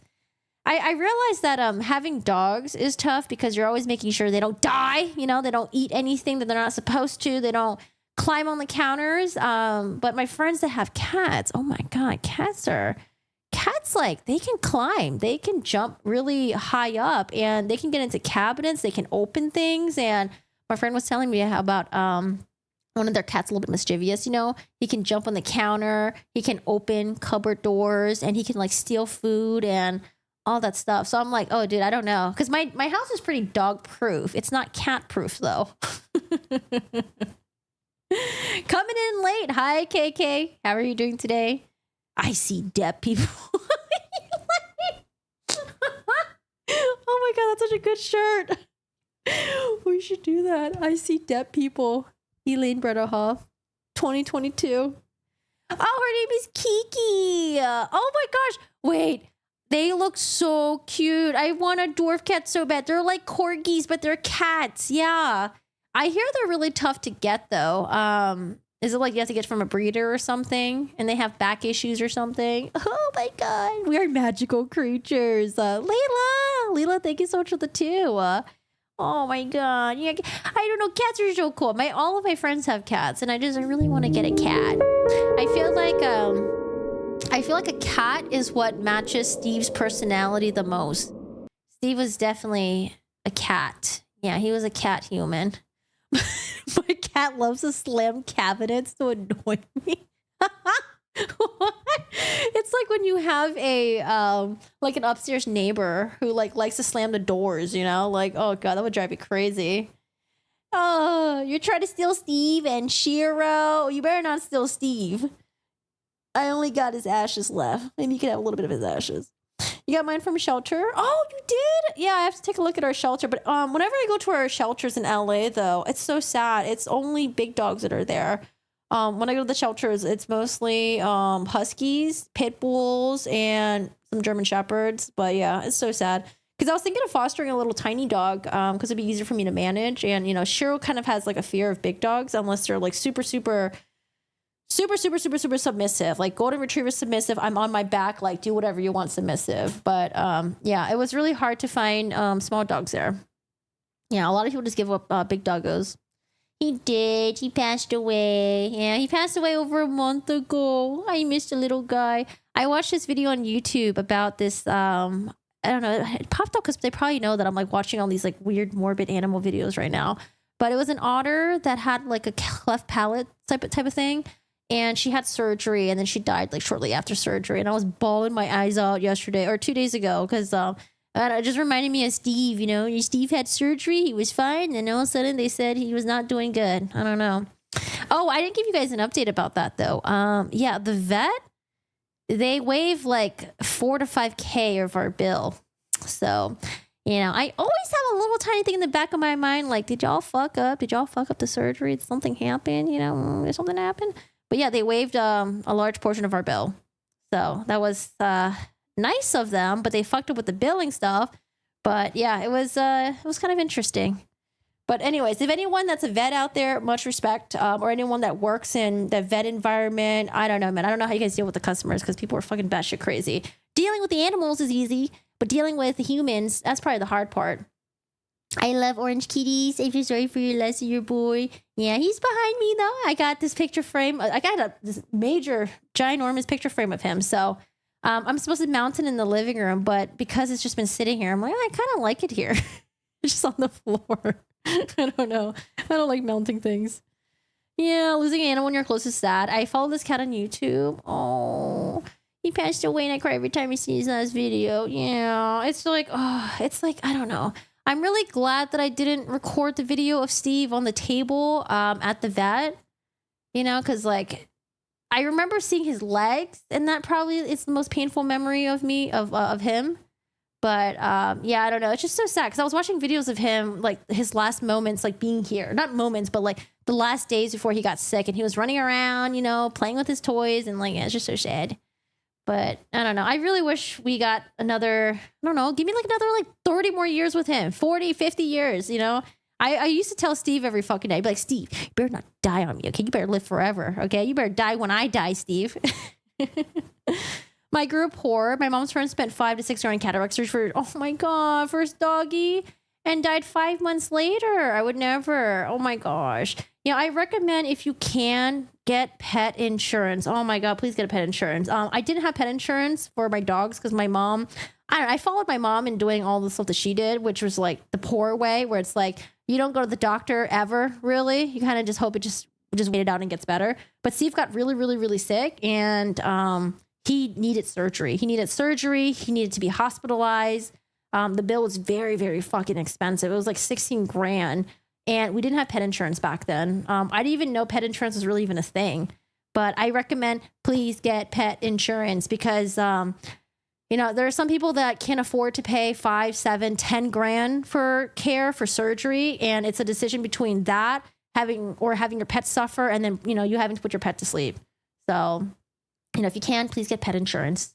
And, do your research and make sure that pet insurance is a good one. But, so far I haven't had any issues with pet insurance at all. And my friends have been doing okay with their pet insurance as well. Because I always thought pet insurance was going to be like kind of like scammy, like they won't cover things. But yeah, our pet insurance was great for the past like couple years. 19 years old. Oh, you're so lucky. 19 years old. I wish I had 19 years with Steve. He turned 11 a couple weeks ago. So I told Steve, I was like, Steve, I'm not going to forget your birthday this year because I always forget his fucking birthday. I know Cheryl's birthday because it's on 4th of July, but I always forget Steve's birthday. And I told Steve, I'm not going to forget your birthday this year. And then he passes away. And I was like, okay, Steve, I'm so not going to forget your birthday. So yeah, I don't know. Hopefully he hears me. 22? Oh my goodness. 22, wow. I used to follow a channel named Sylvester the Talking Cat. Oh, the owner self-deleted. His wife left to find a video saying thanks for all the subs and love. What? Oh, do you guys watch Gatsby by any chance? There's a channel called Vlog After College. Gatsby's like almost Steve's age, and oh my God, Gatsby's been going through, because he had like cancer, and he's been going through all the surgeries and stuff like that, but he's doing good right now. But yeah, that's another like channel that I fucking love so much, and I hope nothing happens to Gatsby because he's just way too young to die. All right, guys, good segue. Always love talking about pets though. I don't know. When you're grieving, the best thing to do, honestly, in my opinion, I mean, at least for me, is just to talk about them and talk about all the good memories, all the good memories. Good nutrition. I'm a licensed veterinary technologist, so had top quality care for most of his life. Oh, yeah, we cook for our pets. Shiro's currently on the diet canned food right now because he had some stomach issues, but we're gonna go back to cooking for him again. But yeah, we try our best. Like I don't know, it's like when you have a kid, right? When I babysat my friend's kid who was like 5 months old, I was like, okay, what do I do? Like, is there any special instructions aside from all the shit they already gave me, right? It's like, are there any special instructions? The parents were just like, just keep her alive. Just keep her alive. I'm like, okay, I'll keep her alive. And that's how I feel with like, with my dogs now. I'm like, all I got to do, just fucking keep them alive. Make sure they don't do anything. Make sure they don't eat anything. And I thought we did a really good job. We pet proof a lot of stuff. We cook their food. I do all their grooming. I don't want them to be traumatized by like the groomers, getting nails clipped, getting bathed, ear cleaned. Like I fucking did everything for them. But the only thing that I was lenient on was letting Steve play with his toys. So just be careful about the toys because Steve died because, well, probably some complications of the surgery. But he ultimately died because he ate toy fluff. And it's not just like the toys. It was just the fluffy part, just the little fluffy part. He would always poop them out. But this one day, he just fucking ate so much fluff that it clogged up his small intestines. And then he had to get surgery. And I don't know if they fucked up the surgery or he just, I don't know what happened. But yeah, just watch out for, I don't know, just keep them alive. Just keep them alive. That's all you gotta do. But I forgot my dog's birthday. Oh, he's a Saint Bernard. I love Saint Bernard. He's so cute. Actually, there's a Saint Bernard across the street from me. I'm pretty sure it's a she, but I keep calling her Beethoven. I'm like, hey, Beethoven, how are you doing today? Hello. Oh, yeah. Okay, that's what I'll say. My mom doesn't do anything special to her pets, and her Pomeranian lived to like 22. Okay, this woman has never took that Pomeranian for a checkup or anything. Or actually, no, I may be lying. Sorry, did the vaccines and probably went to like Banfield. Like the minimum amount of care. But like my mom had pets that lived really, really old and she didn't really do much. And I'm just like over here like doing everything for Steve and Cheryl. And, you know, Steve gets sick at 5 and then he dies at like 10. I'm like, am I just doing too much? I don't know. What food do you recommend? Oh, it depends on your dog, man. Completely depends on your dog. Each diet can be different. I started with raw food, and then we're doing, we stopped doing raw food because Steve had pancreatitis, and I wasn't sure what caused that. But we transitioned from like Buffalo Wild Blue, kibble, stopped doing that, and we just did the just food for dogs, except we kind of tweaked the recipe a little bit. So the just food for dogs thing is just like chicken. It's like chicken thighs, chicken breast, rice. We put that's the only preservative thing that we put in. What's it called? Canned pumpkin in there, and then spinach, and then they have like these like fish oil that we put in there, and then like this like powder thing that has like the nutrients and stuff. So yeah, we just make it for the dogs, and that's easy. Sorry guys, we oh my god, we really digress. But anyways, cute cat pictures, okay? Royal Canine. Yeah, we just do the batch cooking, and now that we only have one dog, we probably would only need to cook once a month. And I freeze the food, by the way. It helps a lot. I cook in large batches and I freeze the food. And then I'll like have like 3 days worth of food where I'll like defrost it and stuff. So yeah, I barely cook for myself. You know what's funny? Dennis won't cook for me. He won't cook for me, but he does cook for our dogs. And I do appreciate that. But I do want him to start cooking for me. Because I feel like if you have 2 people in a household that both cook, it probably makes the flow of the household easier when you have fucking kids. Okay, because I don't want to make like food for like a family of 5. Okay, that's like too much fucking work. I want to make sure he can cook too, and I don't want him just heating up fucking frozen French fries. Hi, Britter says hi. Oh, I need to add Britter's on YouTube emote. I don't think she's on here. She's on my Twitch emote though. Hello, A-Bomb. How are you doing today? You know what's funny? I actually have another viewer whose name is A-Bomb, and I used to thought it was you, but that's definitely not the profile picture. Oh, I don't know anything about cats. I've never had cats before. I would just say, you know, talk to your vet if they have a nutritionist, or maybe do some experimenting. See what, you know, your cat likes and what doesn't cause diarrhea and stuff, you know. And, you know, don't make it too stressful for you. Like if you don't have time to cook, you know, you don't need to cook then. You could figure out other ways. You know, they have like frozen food that you can do. They have like other types of food. I don't know. Do whatever works for you. But yeah, I try to give the best care I can. Hello, everyone. Hello. How are you doing today? I know, right? I love being a mom, but I hate the cooking part. Yeah, because I'm thinking like, dude, I can't imagine cooking for a family of 5 where you put in all this sweat and love into a meal, hoping, you know, if it was only 2 people, this would be like, it would last for days. That's like a meal prep for like 5 days. But when you have a household with like 2 adults, 3 kids, bro, that's only like a meal for that one day. And if you have teenagers, they eat so much. I don't know what you do. I don't know, man. For those of you guys who have like family and like kids and stuff, whew, I don't know how y'all do it. It's like I want to have kids, but I'm just like, I don't know, man. I ain't got no time, and like I'm lazy, and I'm like, I don't know. I wish I could just convert my dogs into kids. Like I will be down to just have like Cheryl's 8 years old, right? I'd be down to just have an 8-year-old running around. You know, not like a 2-year-old or 8-month-year-old. Like I don't know. That's gonna be a headache to me. Cats really need to be indoors and create a, what is it, catio? Like a patio?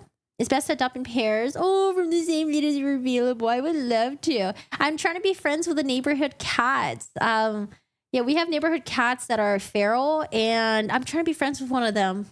So cute. It's like light gray, orange, and white, and oh my god. But yeah, they're like a little bit iffy with humans, so I don't like push it too much. But I bought little cat toys, and some of them kind of play with it, but yeah, they don't really get too close to me. All right, guys, let's get back to the sidebar stuff. Sorry.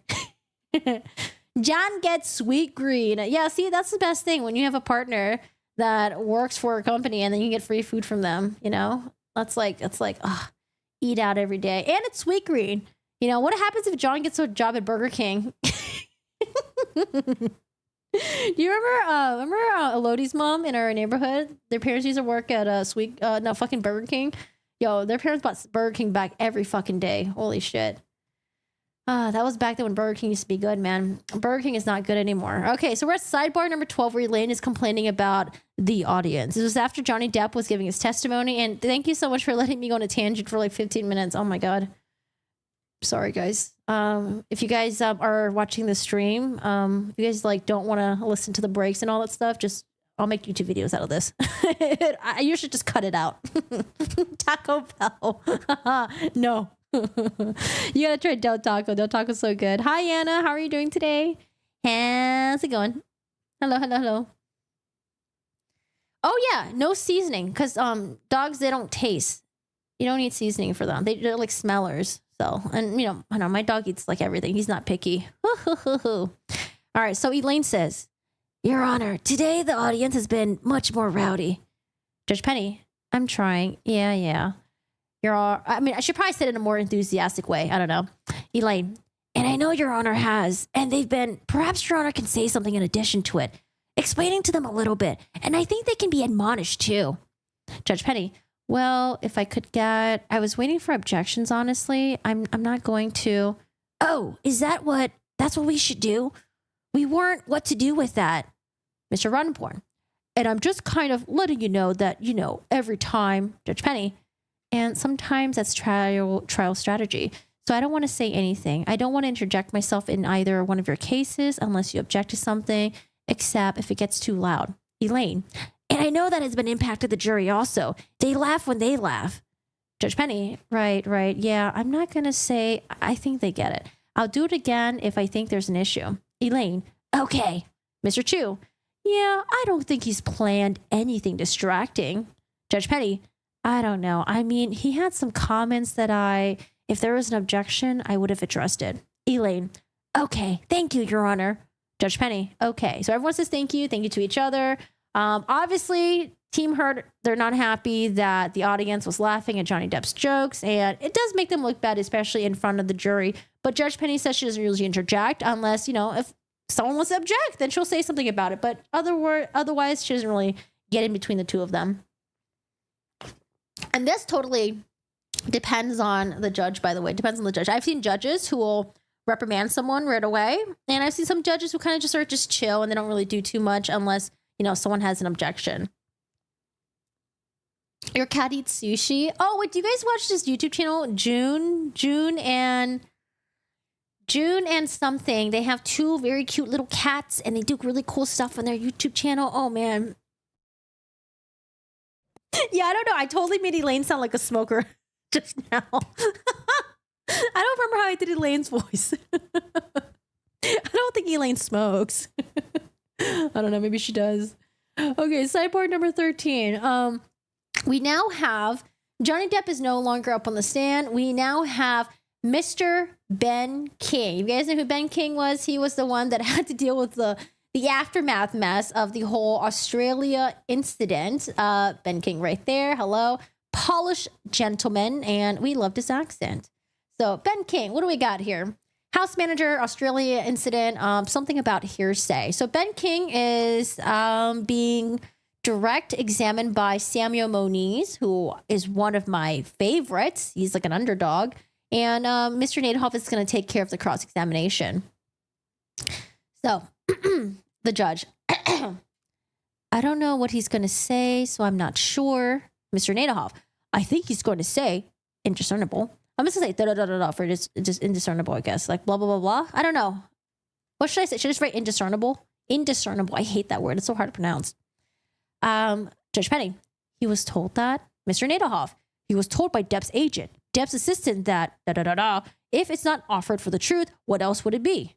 Samuel Moniz, yeah, it's just being offered for the fact. And that is what he's going to say, I think, is that he was informed. He told her on that basis. He was bringing wine. He understood that he wasn't bringing wine to Mr. Depp. I was just going to explain the understanding of the context. Mr. Nadelhoff, Your Honor, it's hearsay. Judge Penny, still hearsay. Thank you. All right. So hearsay, we got a win for Amber Heard team.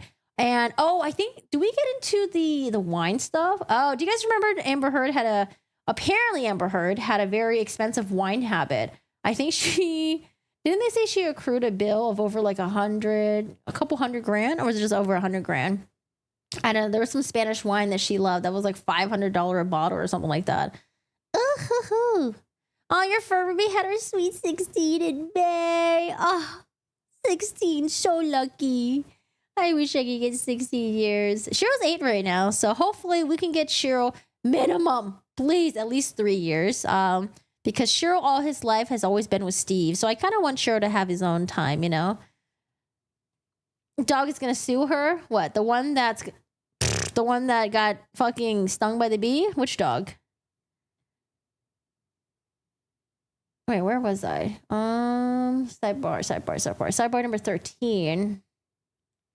All right, sidebar. Oh, sidebar number 14. This is when things start getting kind of not ugly in trial, but ugly, in the incident that they're talking about. So again, it's Ben King in a direct examination.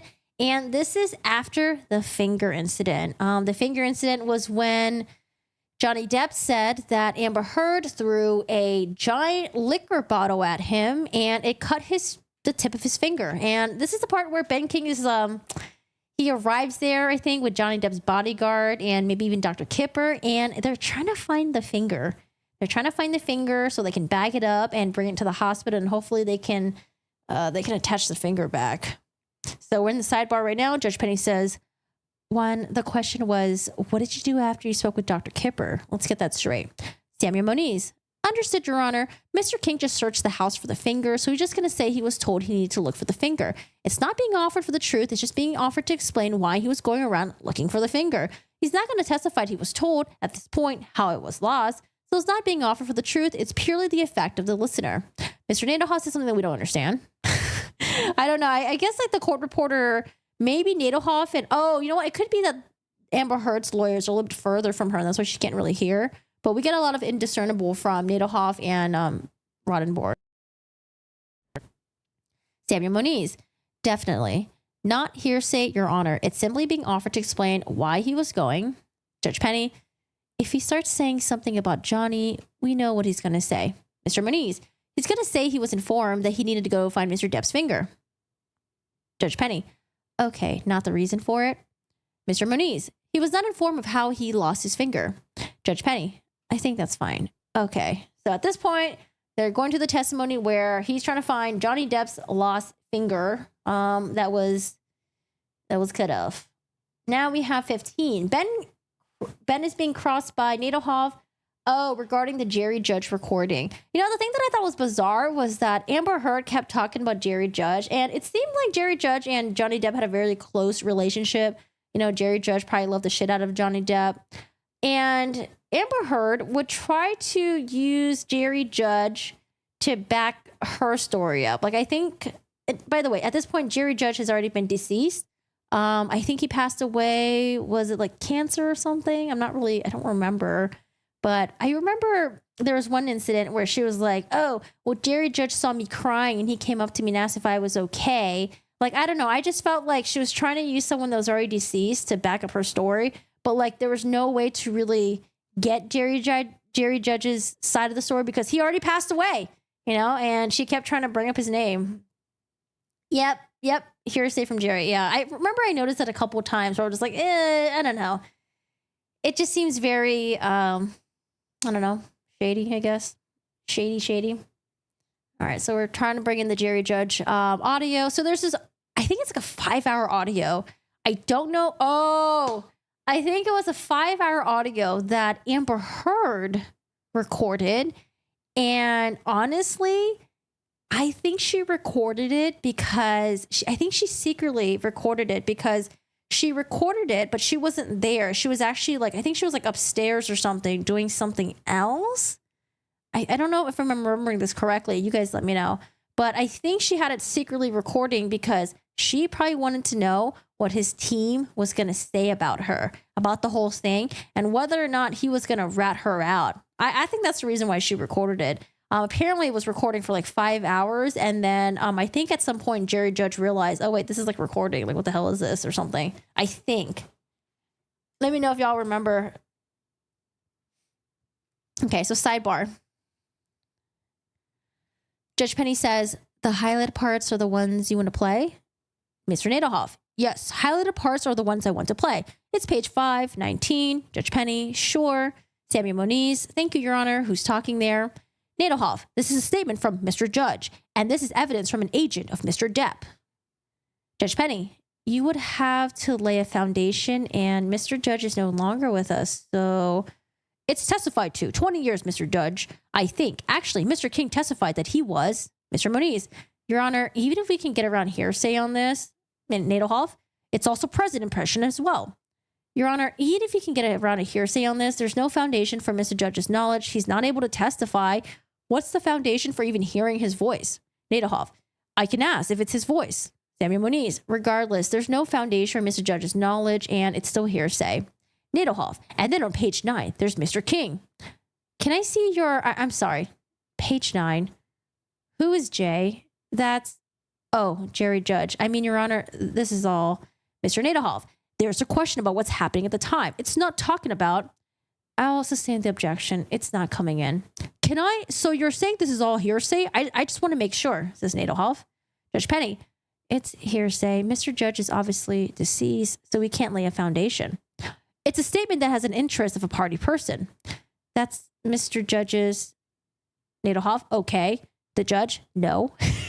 Mr. Nadelhoff, okay. Your Honor, I don't want to make you upset, but I do want to, for the record, I want to ask about another recording. I understand your ruling is going to be Mr. Judge. Okay, I'll sustain the same for the record. I'll sustain the objection. So it's clear. It will be Exhibit 380. 380? Yeah. Okay. So you're going to sustain that it's hearsay. Is that correct? Any other objection other than foundation? Hearsay, Your Honor. I think that covers it, Your Honor, says Samuel Moniz, and that's about it. So trying to get in this audio recording in, had Jerry Judge's voice on it, and doesn't come in. Jerry Judge is deceased. So he definitely will not be able to testify. And Jerry Judge sounded like he really didn't like her on that recording, and he said she's probably listening. Yeah, I remember that. I don't know. Amber Heard made it sound like Jerry Judge was on her side, but when we heard the recordings, it seems like, you know, they all knew that Amber Heard was up to some fuckery. That's the feeling that I got.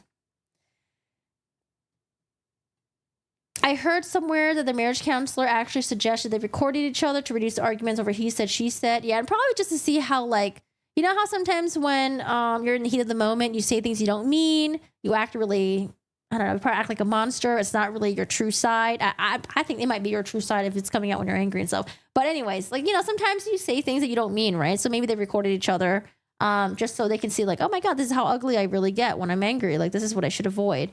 But I think at some part, you know, the recording thing started going wild. I don't know. And then I think they just, like, she started, like, secretly recording him, and yeah,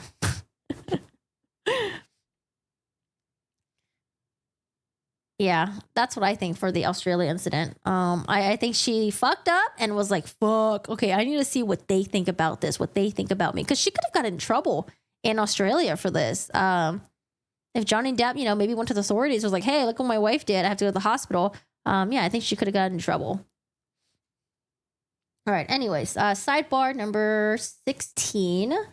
They realized Ben King has more photos that wasn't produced. Oh, so Ben King was on the stand, and you guys remember Ben King was like, oh, I actually have like more photos. And they ended up finding that Ben King had like 120 plus photos, I think, that neither side had for some reason. I don't know.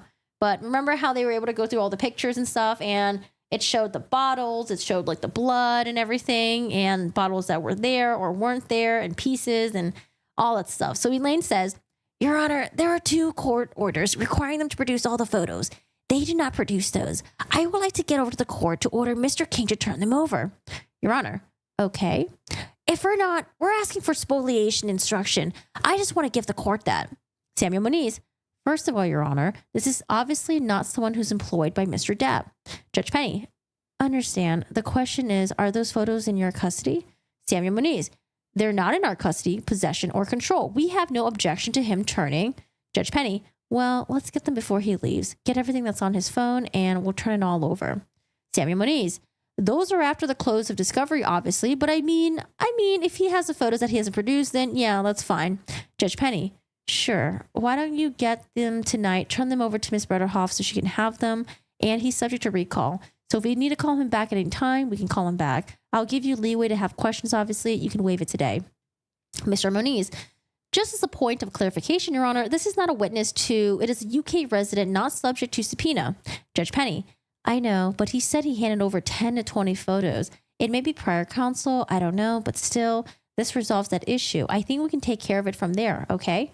Mr. Chu, thank you, Your Honor. Judge Penny, ladies and gentlemen, ladies and gentlemen, that comes to the end of our day. So this is the end of the court day, end of day 19. We now have found out that, oh my God, Ben King has a lot of photos. Are any of these photos going to help Amber Heard, or are they going to help Johnny Depp, or neither? Whose story is going to back up? Oh, Barnaby. Whatever happened to Barnaby? You know, the 2 dogs that were hers and Johnny Depp's? Whatever happened to those dogs? Someone mentioned that she gave it to her parents or something. But whatever happened to Barnaby? Is he still around? Or did she pull like a Kardashian where it's like, oh, I'm going to just get the dog, and then the dog just somehow disappears?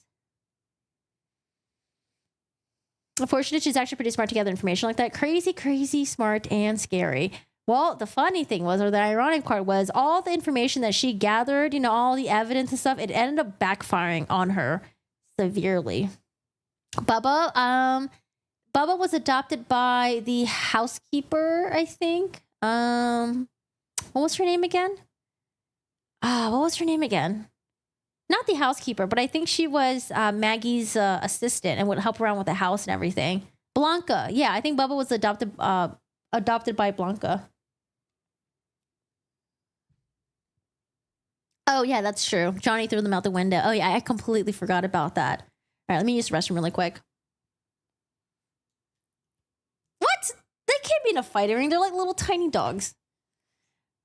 Unfounded rumor. Yeah, I mean, I heard like her dad had like some sort of like something about animal fighting back in the day, but I think that was like a very long time ago or something.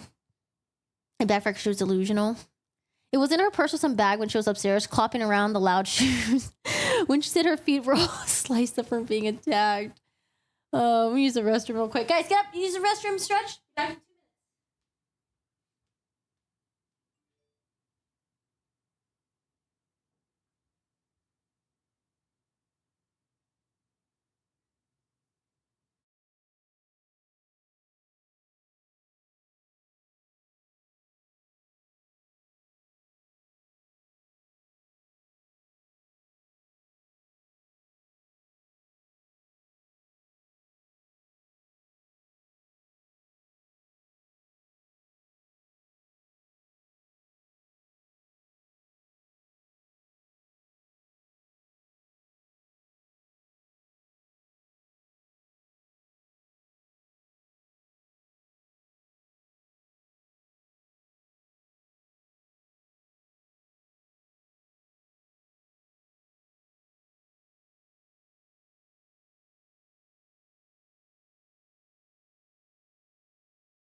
Oh, no, we do not want her foot up there. I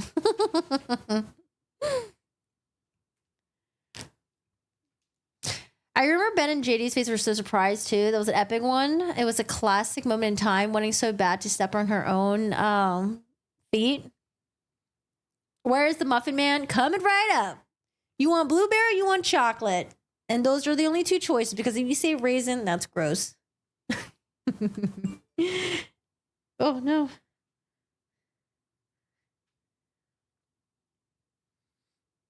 Hi, Rain. How's your day going? All right, y'all. We on what day are we on? We on day 10? Day 10. Day 10, day 10, day 10, day 10, day 10. Today's a Dr. Curry day. Dr. Curry. All right, let's start with day 10. Day 10, I feel bad for Elaine in the very beginning. Poor Elaine. So here's what happens. Your Honor, may we approach, please? Yes, ma'am. Your Honor, we receive 126 photos. Oh, goodness. Last night, shortly before midnight. Okay. We're still assessing them. I understand. And we'll determine, but I want the court to know that we now have those. You have them? Good. And we're going to figure out how are you going to use them? Good. That's fine. And he still wonder, yeah, and then something about Ben King. You might do the same thing. Okay. Elaine. And then officer signs will be videoed this afternoon. I'm trying to work with counsel to work off these exhibits because that was before we started working with those, Your Honor. And we're going to see if we can get those figured out. If there's anything we disagree on, So she's just giving Your Honor an update. I don't know if she really needs this update, but I think Elaine is just trying to tell Judge Petty, hey, look, these motherfuckers gave me 126 photos and it was right before midnight. I got no sleep last night, Judge Petty. I know you can't do anything, but I just want to tell you anyways, Judge Petty.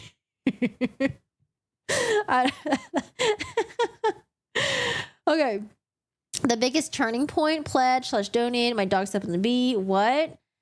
I don't know if it could be put in the poll. I think the biggest turning point in the trial...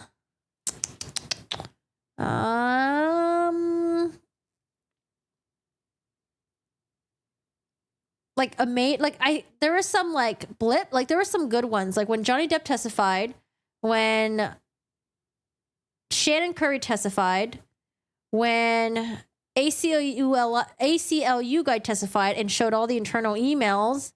But I think the major turning point was when she testified.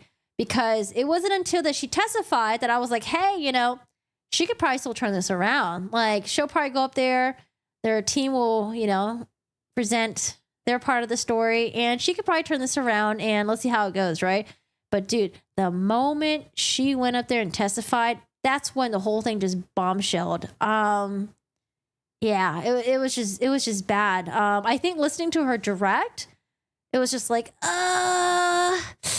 there's something about this that just doesn't really click right for me. Like, she just doesn't really sound authentic. It sounds like she was being super performative. But definitely when the cross-examine happened, and she was presented with her own words and the evidence and all that, and yeah, it was bad. But I would say it was when she testified for sure. Because when she testified, that was when she was supposed to, I don't know, that was supposed to be like the highlight of her case. She was supposed to go up there, give her side of the story. People would feel really bad.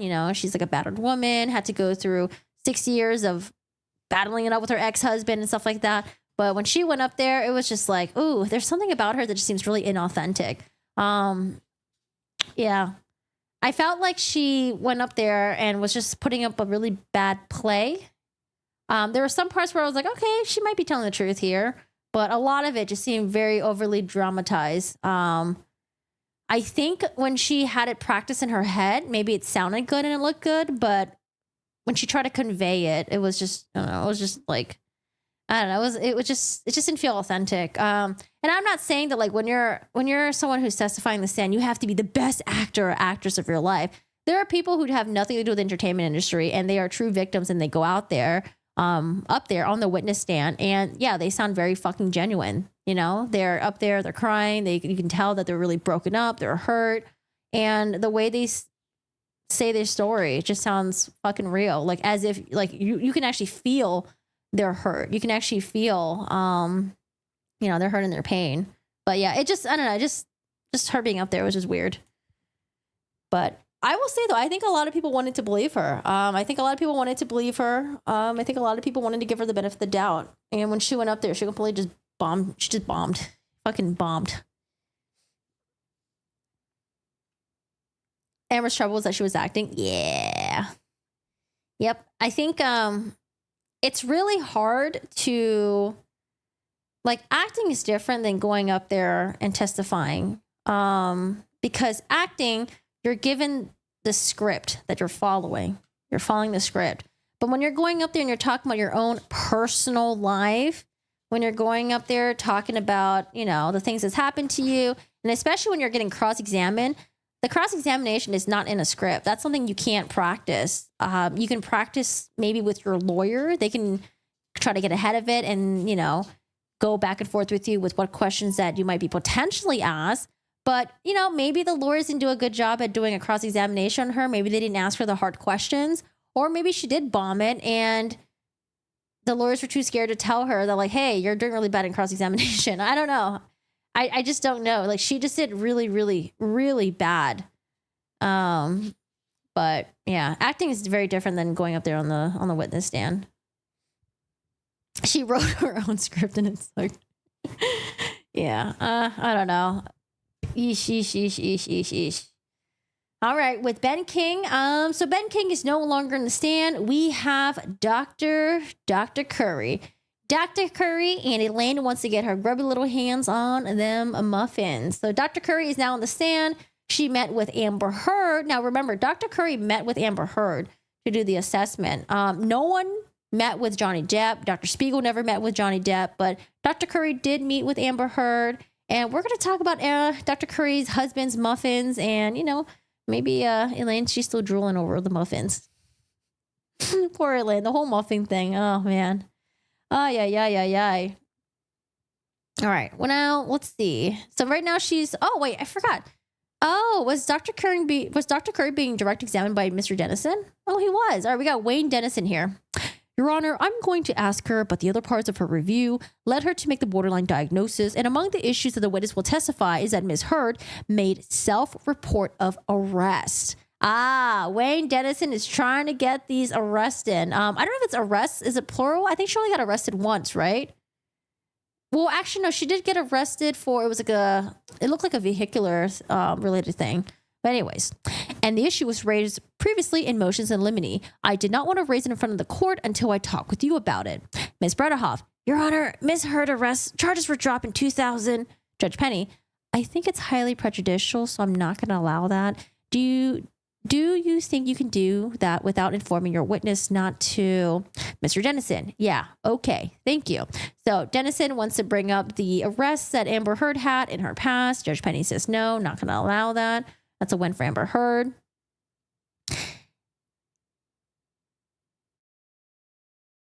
Now we have 2664. Okay, we're going to go back a little bit about the muffins. Elaine says, all right, you were in fact so excited about being involved in this case that you told your husband, even though this is a highly confidential matter, that you are going to be conducting the examination of Ms. Heard, didn't you? Dr. Curry, that is not accurate. You not only told your husband, but you told Ms. Heard that you told your husband, correct? Ms. Bredehoff, that is not accurate. What is accurate? You're incorrect. That is not correct. Is your testimony today under oath that you did not tell your husband that you were going to be conducting the examination of Amber? That is my testimony. Okay, let's go to page 306. So the question that was asked was because you brought muffins. You said from your husband, right? And you gave those to Ms. Heard, correct? Dr. Curry, may I clarify what occurred so we can stop talking about the muffins? What happened was that I was getting ready that morning. I frequently bring muffins to the office. My husband did happen to know that there was going to be a celebrity client coming in because on the mornings that occurs, which often occurs, we have to actually clear the office and move the staff to the other office. So yes, on the one hand, he was aware of it. I was getting ready. I asked him to go to the bakery near our house, pick up the muffins for me because I was running late. He often has to do that because I often do run late. He brought the muffins back to the house. I brought them to the office. Ms. Heard and I enjoyed them. Ms. Heard got her grubby hands on them damn muffins. Who gave her them damn muffins? She even enjoyed the muffins. Ms. Heard and I enjoyed the muffins together. I think I made the comment to her along the lines like, we can thank my husband, or my husband got these for us today, meaning he purchased the muffins. We are now enjoying the muffins because of him. Elaine, did you say on page 305 and 306 that you frequently have examinations of high-profile clients? You want to take a quick look and tell us? Dr. Curry, 305, 306. Yeah, that's what we're talking about. Is there a line you want me to look at? You can start at 15. Line 15, 305. Just read through that and tell me whether you said anywhere in there that you have a lot of high-profile examinations. You do this frequently? Mr. Dennison pops in. Objection, improper impeachment. Elaine, I don't agree. The court, I want you to approach, please. Now we're in the sidebar. Judge Penny says, what statement are you trying to impeach here? Elaine, I'm trying to impeach. She added into the one that's on page 304 to 306. She added in that she has a lot of high-profile clients that she does this for, closes the office. She doesn't say that in here. Why don't you ask? You didn't say that before. Elaine, I'll ask her. The court, I don't know.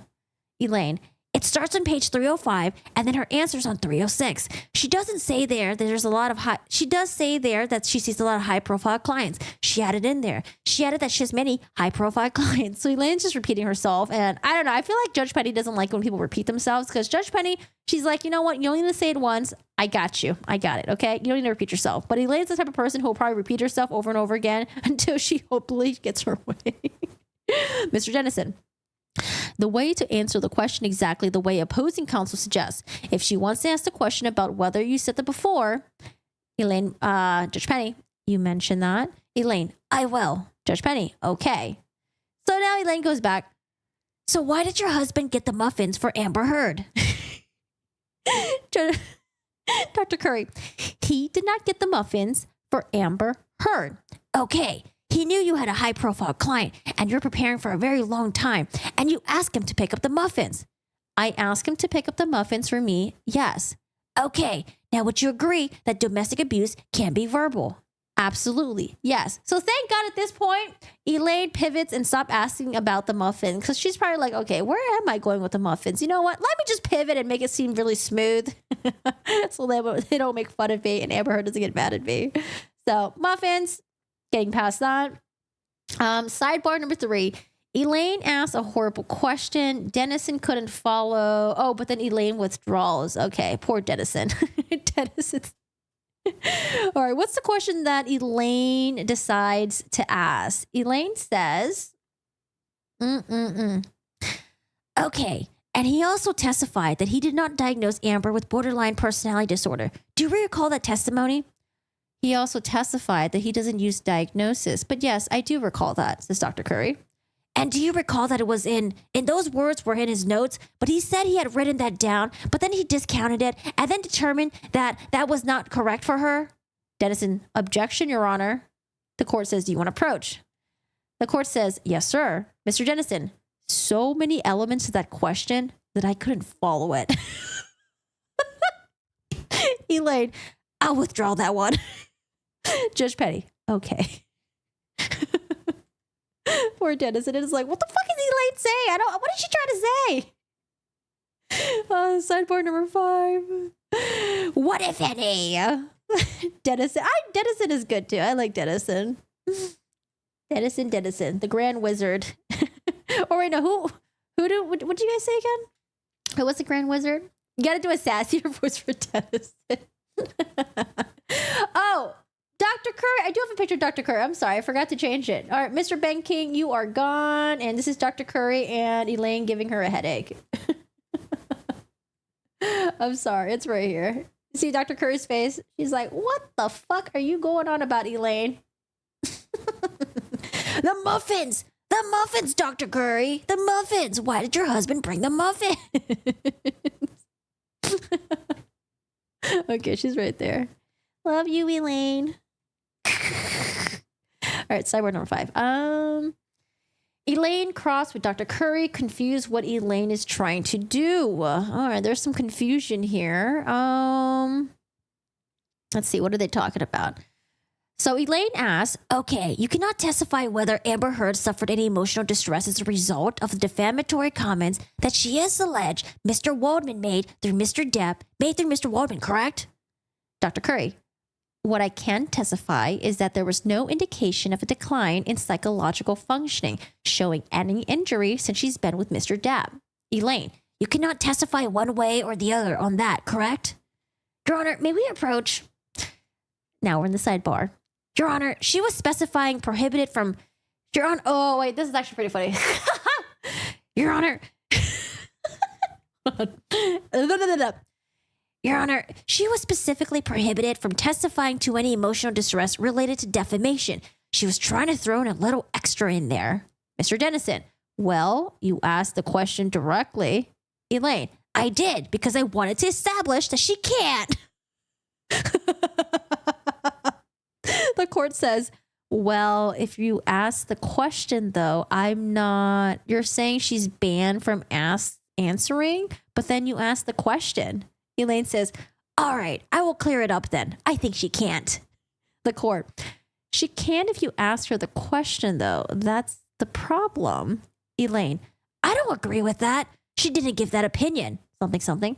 She didn't give it that in her designation. Judge Penny, but if you ask the question, she's going to answer it. Elaine, okay, Your Honor. I'll clean it up, then I'm done. Mr. Dennison, thank you, Your Honor.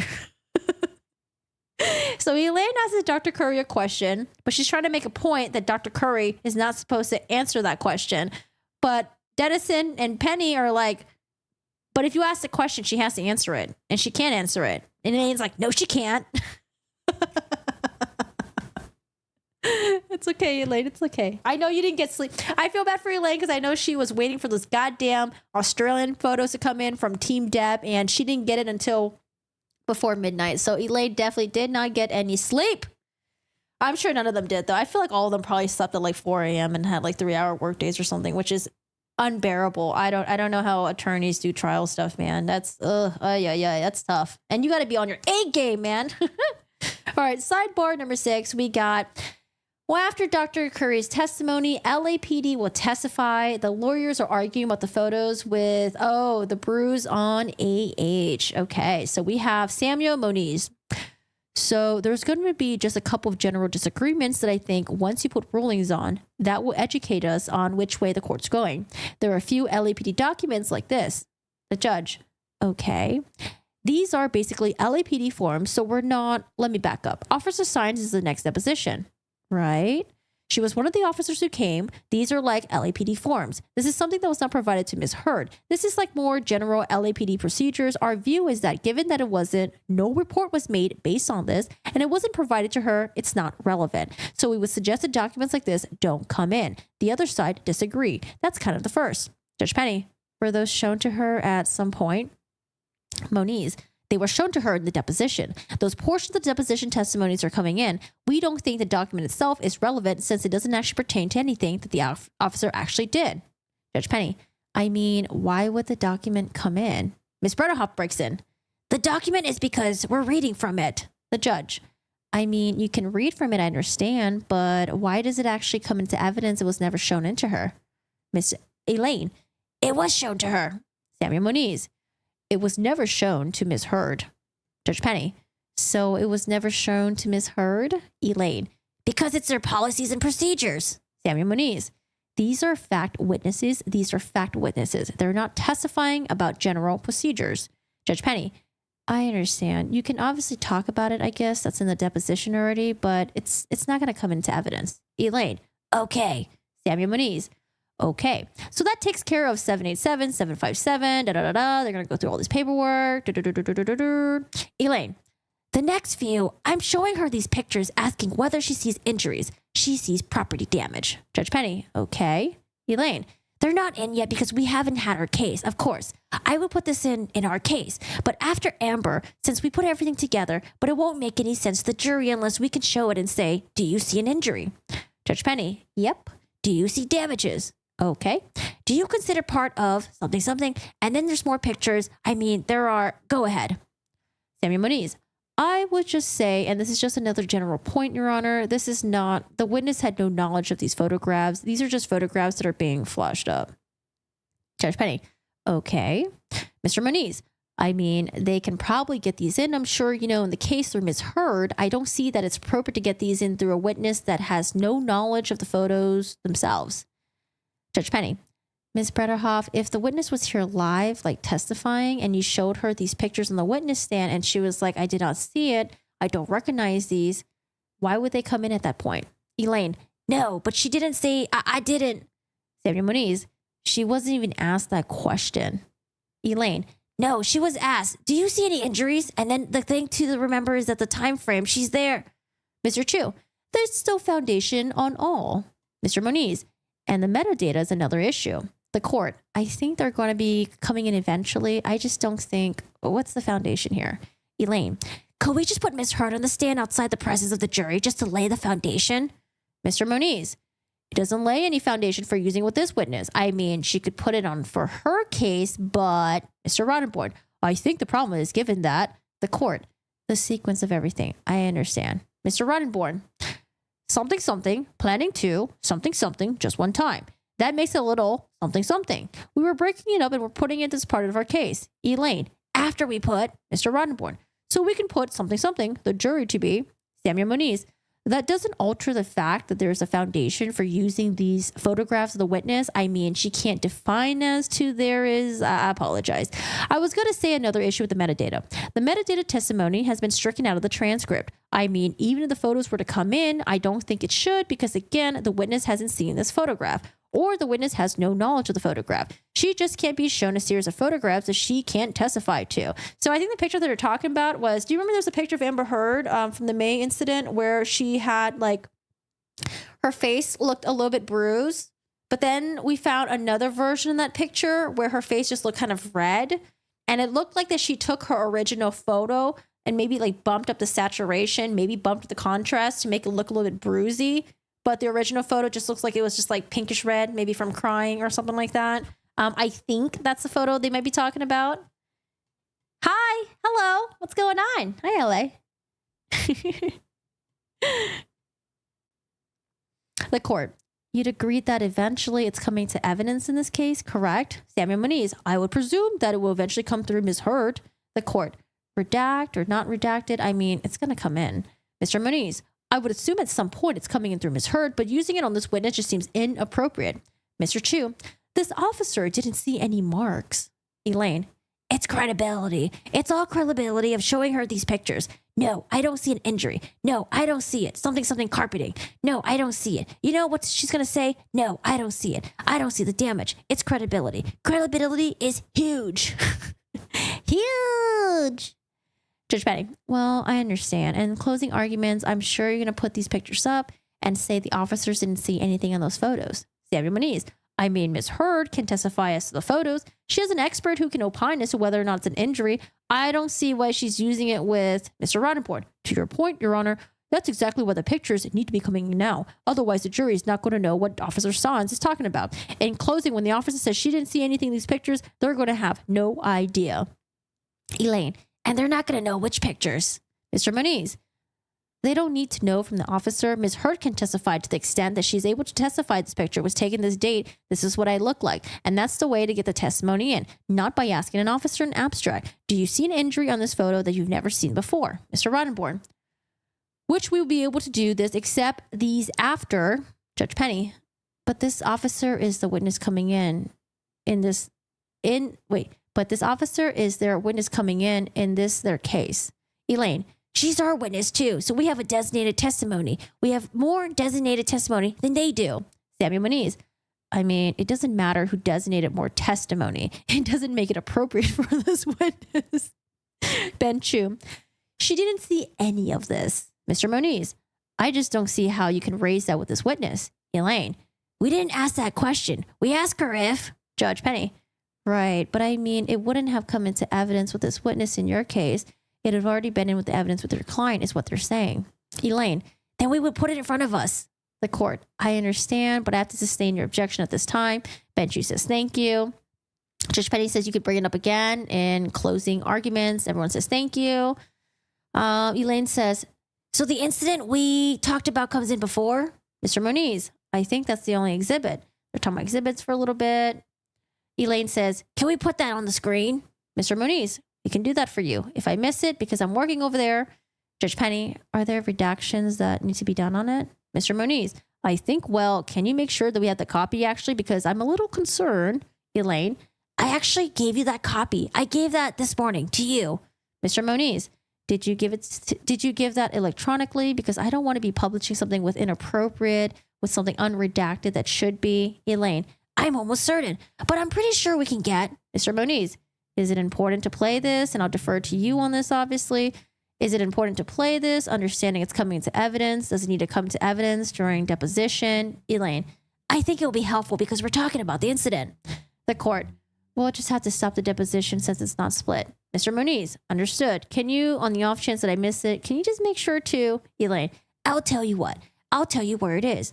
So it is 247.52. So they're talking about exhibits or blah, blah, blah. All right, going back in. Woo! All right, that is it for day 10 for Dr. Curry. Nothing eventful really happens on day 11. We have the LAPD testimonies, I believe. I think they have 4 depositions? I forgot. Some of them were depositions and some of them were actually like video testimonies, I think. I just don't remember.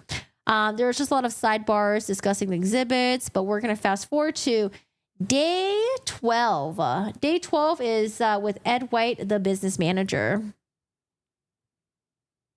Oh, we just had to put our 16-year-old Cocker Spaniel. It was hard. Oh, Fred. At least she got 16 years with you. Oh, I feel like for doggos, like, I don't know, anything over, 12, 15, you know? I remember I would have dogs that would pass away when they're like 5 because they had like, fucking cancer and some stuff. But oh, poor doggo. Was she sick with something? Mm-hmm.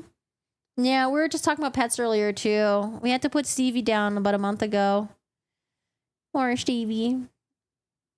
Our family too. Yeah. Doggos. Or maybe they'll be reborn as humans. I don't know. Maybe they're already doing something special up there. Your Elaine voice really captures her essence. Aw, thanks. Yeah, I always thought that I was never going to put my dogs down, but I don't know. Sometimes when you see them in that condition, it just really is time to just let go, and you don't want them to suffer anymore. Like with Steve, if I didn't put him down, they would just stop doing the manual ventilation, and he would just basically just suffocate it to death, even though he was already kind of, gone. But yeah. I'm sure you made the right choice. Yeah, 16 years is good. Mm-hmm, yeah. You don't want them to suffer. Poor little bubbies.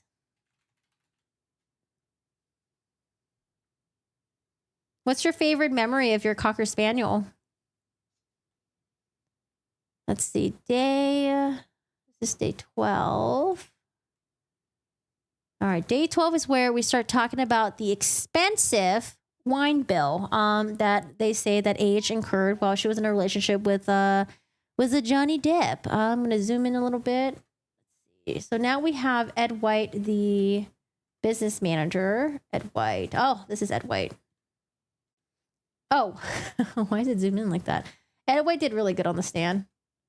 Mr. Ed White. I'll put him right here. Yeah, we're done with Dr. Curry's testimony, but we are going to get into Dr. Dawn Hughes today. Dr. Dawn Hughes and her notes. All right, sidebar number 1. What do we got for sidebar number 1? Roddenborn Foundation. He hasn't involved in these conversations. He hasn't established that he was Mr. Dennison. He just testified that. Mr. Roddenborn. He just actively involved, but he's not actively involved in talking to Ms. Heard. The court. Did Ms. Heard tell him that, I guess, is the question? Mr. Dennison. No. Ms. Heard negotiated these things through agents, lawyers, and he dealt with their lawyers. The court. I understand, but I mean, if you didn't get it directly from her, then I'm going to have to sustain the objection. Mr. Dennison. I'm sorry, Your Honor. I didn't hear what you said. The court. I'm sorry. If you didn't get directly from Ms. Heard, I have to sustain the objection. Mr. Dennison.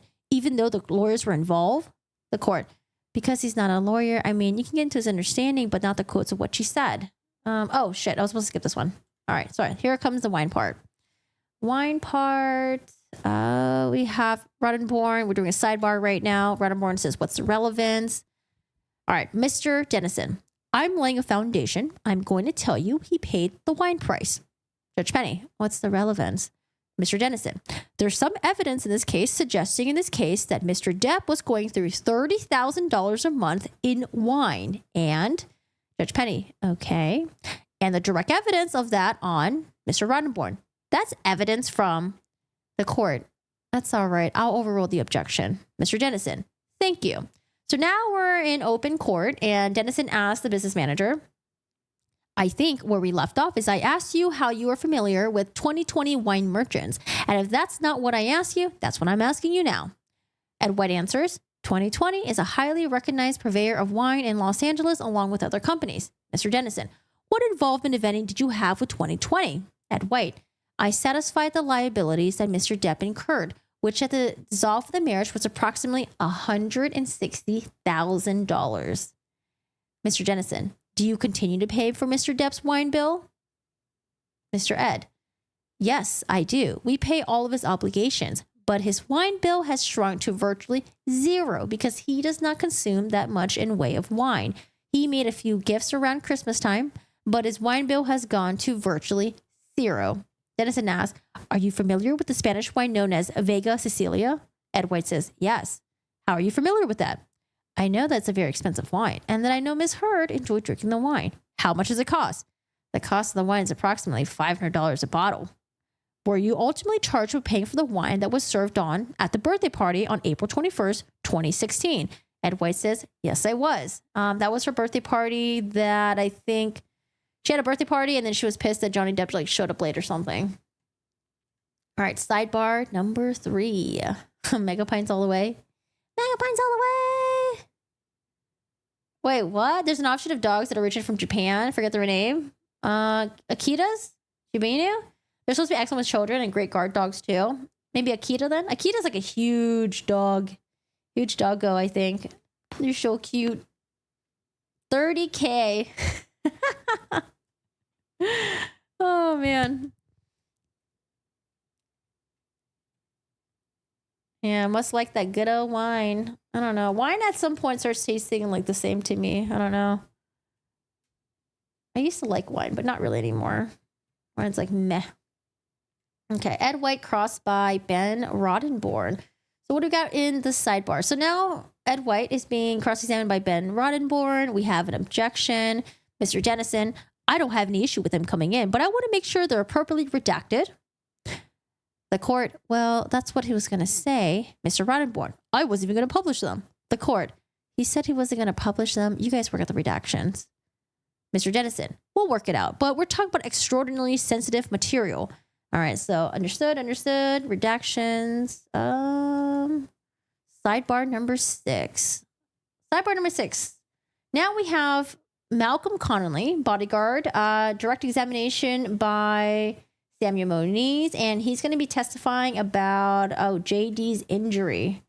So let's get Ed White off the screen. Oh, is he Irish? I think he's Irish. He's got like a really heavy Irish accent. He was a funny guy. All right, Malcolm Connolly. Did like a video. Akita, right? Yeah, Akitas are cute. I think they're like really big. So we're going to talk about JD's injury. So Mr. Nadelhoff says, I don't think it's relevant if he can't describe that it came from Amber Heard. He's just describing injuries, vague scratches. I mean, he's already said he's never seen. Scratches from 3340. Let's see. Okay, so I think he saw when he arrived at the apartment. Oh, that's right. He arrived at the apartment. I think something about sodas being thrown at each other or something, or she threw a soda at him, or was it a remote controller, a lighter or something? I don't know. And then he said that he saw like scratches on his face or something like that. Okay.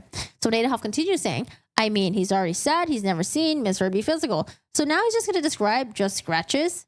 Samuel Moniz, whether or not Mr. Depp has injuries corroborates Mr. Depp's accounts of physical violence.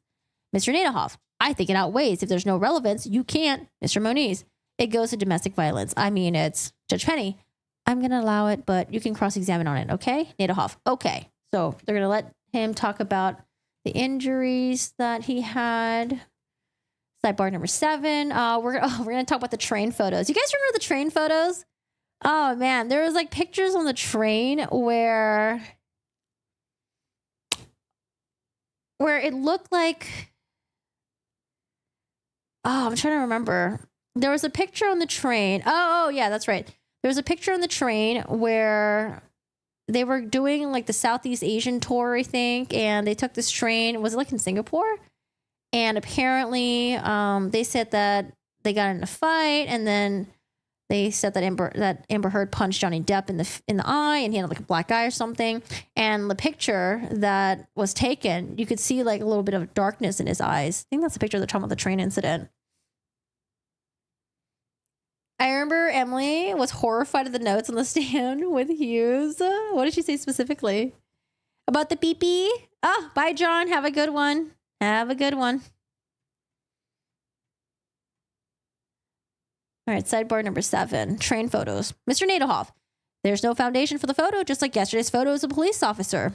Mr. Moniz, he just said he took the picture. Mr. Nadelhoff, oh, he did? Oh, okay, I missed that. Judge Penny, so any objection? Mr. Nadelhoff, then no. Judge Penny, all right, thanks. 162 in evidence. You can publish it. It's okay, Nadelhoff. You probably didn't get much good sleep either. Oh, so here's a picture right here. The picture is Ms. Heard, Johnny Depp's honeymoon on the Orient Express on East Link from Bangkok to Singapore. You travel through Malaysia, stop in Calcutta, Kuala Lumpur, I don't know how to pronounce that, and another few places, and that's on the dining coach, I think. Yeah, dining coach, that's what that is. The guy on the left was with the silver band around him. He's the waiter. He's the waiter of the details with the car for us. The guy on the tie, he's our relations manager. So yeah, it was a picture of him, and it looked like he had a little bit of swelling or bruising on his face. All right, what else we got? Oh, there was a picture that Roddenborn brought up in... it was in rebuttals, I think, where they had a picture of Johnny Depp, and it was before the train, and Roddenborn was like, look, there's a picture of you. It looks like the bruise was already there. And Johnny Depp was like, no, it looks like it was like the sunglass, like it was like, what was it called? What did he say again? Like some sort of like sunglass tan or something like that, or I don't remember. But when we looked at the picture and we looked at the original picture, the picture that Mr. Roddenborn put up, it was like a darkened version. Not many people talked about this, but I did make a YouTube video about it. I put the pictures side by side where whatever picture that Amber Heard and her team had, they like darkened it up. So it looked like he already did maybe sort of had a bruise there. But when I found the original photo from the guy who posted on Instagram, because he took a picture with his kid, Johnny Depp took a picture with his baby at the time, and you don't see a bruise on his eye. I don't know. That was just crazy. I'm like, did they not think people were going to double check this? Yeah, it was like the lighting, maybe the sunburn. But when I found the original photo did not look like Johnny Depp had anything around his eye. It was like a little bit of like maybe like darkening, just a tiny bit, but not like, it didn't look like a bruise. It didn't look swollen up or anything like that. I don't know. That was kind of funny. That's when I started realizing, I was like, damn, are they real? They are doing some, I mean, I already knew there was some shady shit going on with the photoshopping and all that, but I was like, are the lawyers in on this too? Or who's giving them these photos? And they're just not double checking. Oh my God. I think I remember I saw Mr. Depp's penis. Why was his penis brought up again? They were photoshopped until they were dropping. It's weird how Amber didn't share her Amica cream with Johnny. True. Maybe she shared the ice, shared the ice. All right, now we got sidebar number 8, 3358. Connolly, Australia incident with the finger? Oh, was he there for the finger part too? Okay, I think he was there for the finger thing. All right, Nadelhoff. My concern here is he's going to give a long dialogue. He's going to from the previous testimony. He may say that Mr. Depp told him how his finger, Judge Penny, okay, and that it will be hearsay, right? Clearly that his finger got cut off by a thrown bottle. Okay. Well, I think there is actual basis of the rule that in the same is any existing mental. Sustained. Mr. Moniz, understood, Your Honor. I'll make clear on the questioning. Judge Penny, can you make sure in the questioning that he can't talk about anything anybody told him, including Mr. Depp?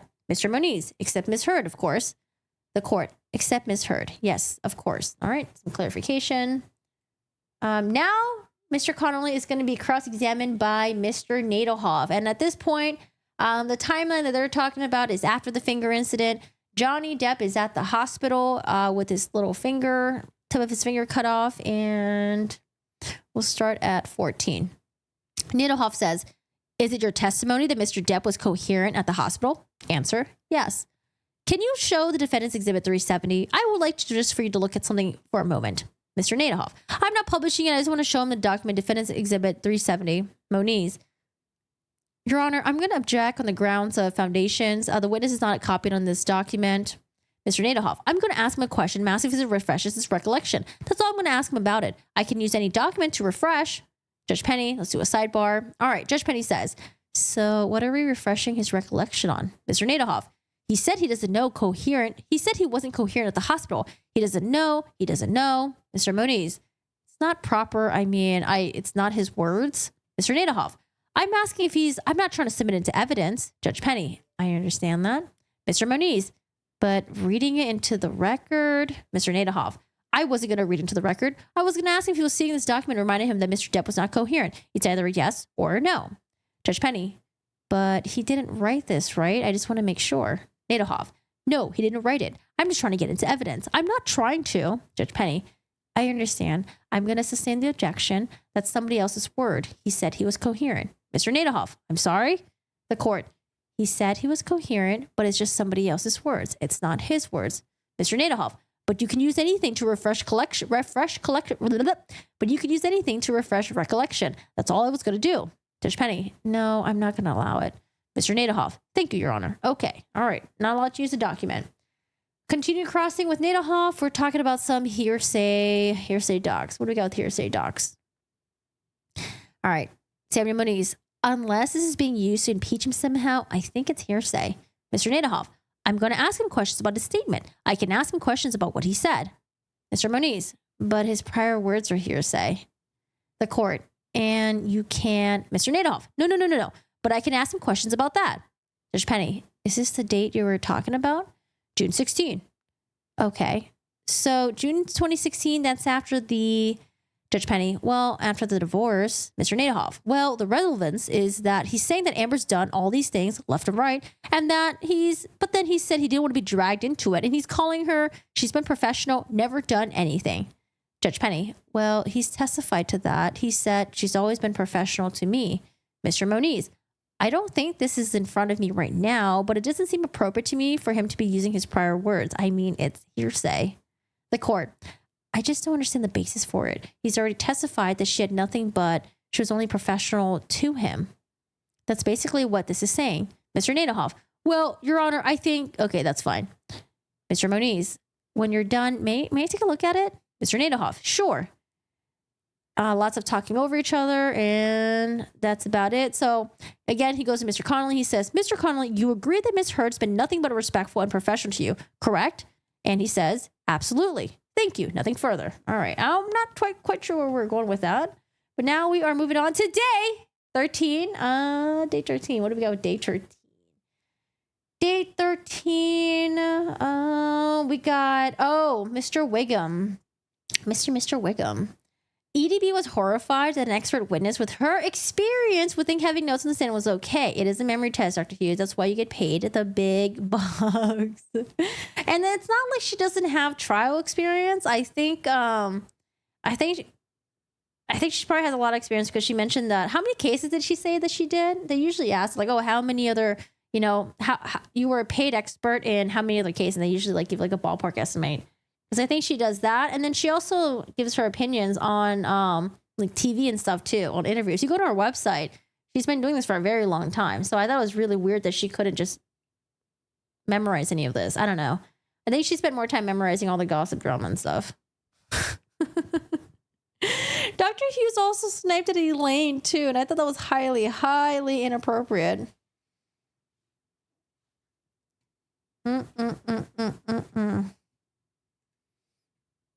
The picture was edited for the restaurant's Facebook page. Wait, what picture? Picture are we talking about? The picture that I was talking about that was edited was the one, it was like before the train. Not the train one. Day 13. Okay, we're almost there. Almost there, y'all. We are just getting through this. Sidebar number 1, 3434. Start of the trial. Discuss entertainment, expert testimony, if Depp lost Pirate 6 because, of the op-ed. So Judge Penny makes it really clear that they're not allowed to say, hey, Johnny Depp lost Pirate 6 because of the op-ed. They can say what happened after the op-ed, but they can't say that, like, Johnny Depp directly lost Pirate 6 because of the op-ed. Because they didn't really have direct proof of that, I guess. Shit. Number 1. Okay. So good morning. Good morning. I just want to make sure. Listening in. Okay. So Mr. Chu. Terrence Doherty of the ACLU testimony on Thursday. We want to make sure that his home address was redacted. Redaction. Want to make sure. Redacted. Okay, sorry. They're talking about redactions right now. Okay. So Nadelhoff. Nadelhoff is talking about Richard Marks. Richard Marks. Okay. Nadelhoff says, as I understand it, he's simply going to say the op-ed caused Mr. Depp to lose Pirate 6, which just needs to be a factual question. It seems to be, and that his opinion is essentially taken like Disney. Judge Penny, he's an expert for Mr. Nadelhoff. He's an expert for, he's not talking about the damages. The court, okay. Depp's attorney, he's talking about the impact of the op-ed. The court, okay. Impact, okay. All right. Depp's attorney, on Mr. Depp's career and the reputation of the industry, that Hollywood, he's an expert with over 45 years of experience. Mr. Nadelhoff, essentially all he's going to say is because of the op-ed, he lost, Judge Penny, he lost Pirate 6. Okay, so the question is that what's his foundation for saying he lost Pirates, which is a factual question. He lost it because of op-ed. Depp attorney, right? Judge Penny, so how can he testify to that he lost it? Depp's attorney, understanding of the perception, the industry of the timing of the op-ed, the placement of the op-ed, and the impact it had. Okay. And the ramifications of the light of the Me Too movement, his understanding sort of the Judge Petty. And I understand all of that. That's fine. But the question is he going to actually say he lost because of the op-ed? Is he going to say that? Depp's attorney, he is. Yes. Judge Penny, no, he's not going to say that. Depp's attorney, okay. Judge Penny, he can't say that. That's a factual issue. Okay. Depp's attorney, okay, Judge Penny, so, but he can say that because of it, he lost revenue or whatever he's going to say. Nadelhoff, I don't think he can testify. It's cut off. Depp's attorney, he's not calculating that. He's not calculating that out. He's just saying overall, the placement of the op-ed, the timing of the op-ed. Judge Penny, so his reputation is damaged is what he's testifying to. So reputation evidence. Depp's attorney, Judge Penny, okay, he can say that. Mr. Chu, the money experts come later. Judge Penny, all right, but he just can't say that that was the reason he lost Pirates. I don't think he has any of that foundation. Does that make sense? Okay, thank you. Sidebar number 2, we got Ben Chu does the direct of Jack Wiggum. They talk about the Pirate 6 contract, and it's Ben Chu versus, I think, Elaine Bredehoff. Elaine, Your Honor, there's absolutely no agreement, no prior written agreement on Pirate 6. He admitted that it was negotiated at UTA. Judge Penny, okay. Elaine, in his deposition, he said that he thought there might be a deal finish that he testified that he talked about to. This is all going to be hearsay. So he's not going to be able to talk to Sean Bailey. Mr. Chu, it's not hearsay. He worked on the deal. He knows. Judge Penny, but there's no, Elaine, there has never been a contract. Mr. Chu, she can cross-examine him. His testimony is that there's a deal. He worked on the deal. He finalized the deal. She can cross-examine him. Judge Penny, I understand. Elaine, there's nothing in writing. There's no contract. As best is hearsay. Mr. Chu, it's not hearsay. It's his direct knowledge that he negotiated the deal. He finalized the deal. She can cross him on that. Elaine, it's hearsay, Your Honor. Foundation. There's no document whatsoever. The court, I'll overrule their objection. Mr. Chu, thank you, ma'am. Sidebar number 3. So remember with the Pirate 6 stuff, they were saying, oh, you didn't really have Pirate 6 in the pipeline because there was no actual contract that you signed. But I think Richard whatever was like, oh, but I worked on the deal and we negotiated, 20 or was it like 20 plus or something like that? Like he was the one that worked on the deal and he fucking like negotiated it. Okay, what else do we got here? Sidebar number 3. Sidebar number 3, we have the op-ed effects on Minamata. Have you guys seen Minamata? I watched it on Amazon. It was actually really good and it was so sad. But it was really good. All right, question. What effect, if any, did the op-ed have on the release of Minamata, the indie film you mentioned earlier? Elaine objects. They go to the sidebar. The court. Mr. Chu, I think he can testify to what happened after the op-ed. I don't think he can say the op-ed is the actual thing that caused it. Mr. Chu, okay, so I can ask him what happened. The court, take out op-ed. Mr. Chu, what happened to Minamata after the op-ed? The court says that will be fine. Thank you. Bredderhoff says, and Your Honor, I just want to renew. I think he's opened the door for Mr. Chu. No, Your Honor, we were very careful. Judge Penny says, I'll overrule the objection. Elaine, okay. Everyone says, okay. All right, break. Sidebar number 4. Elaine objects to hearsay emails Ben Chu direct with Wiggum. Elaine objects on hearsay emails. Okay, maybe Elaine gets a win here. The judge, are you refreshing his recollection of this, or are you just Mr. Chu? Yes. The judge, planning to read from the email. Elaine, if you're looking at the document, Your Honor, he's saying, were we told this information by Disney? It's not even refreshing his recollection. The judge, I'll sustain as a hearsay. Mr. Chu, may I ask what the CC line is? Judge Petty, what is the CC line? Mr. Chu, it's if there's an attachment article. The judge, no, I'll sustain the objection. Thank you, thank you. All right. So Elaine gets a little tiny win. But she didn't really do much.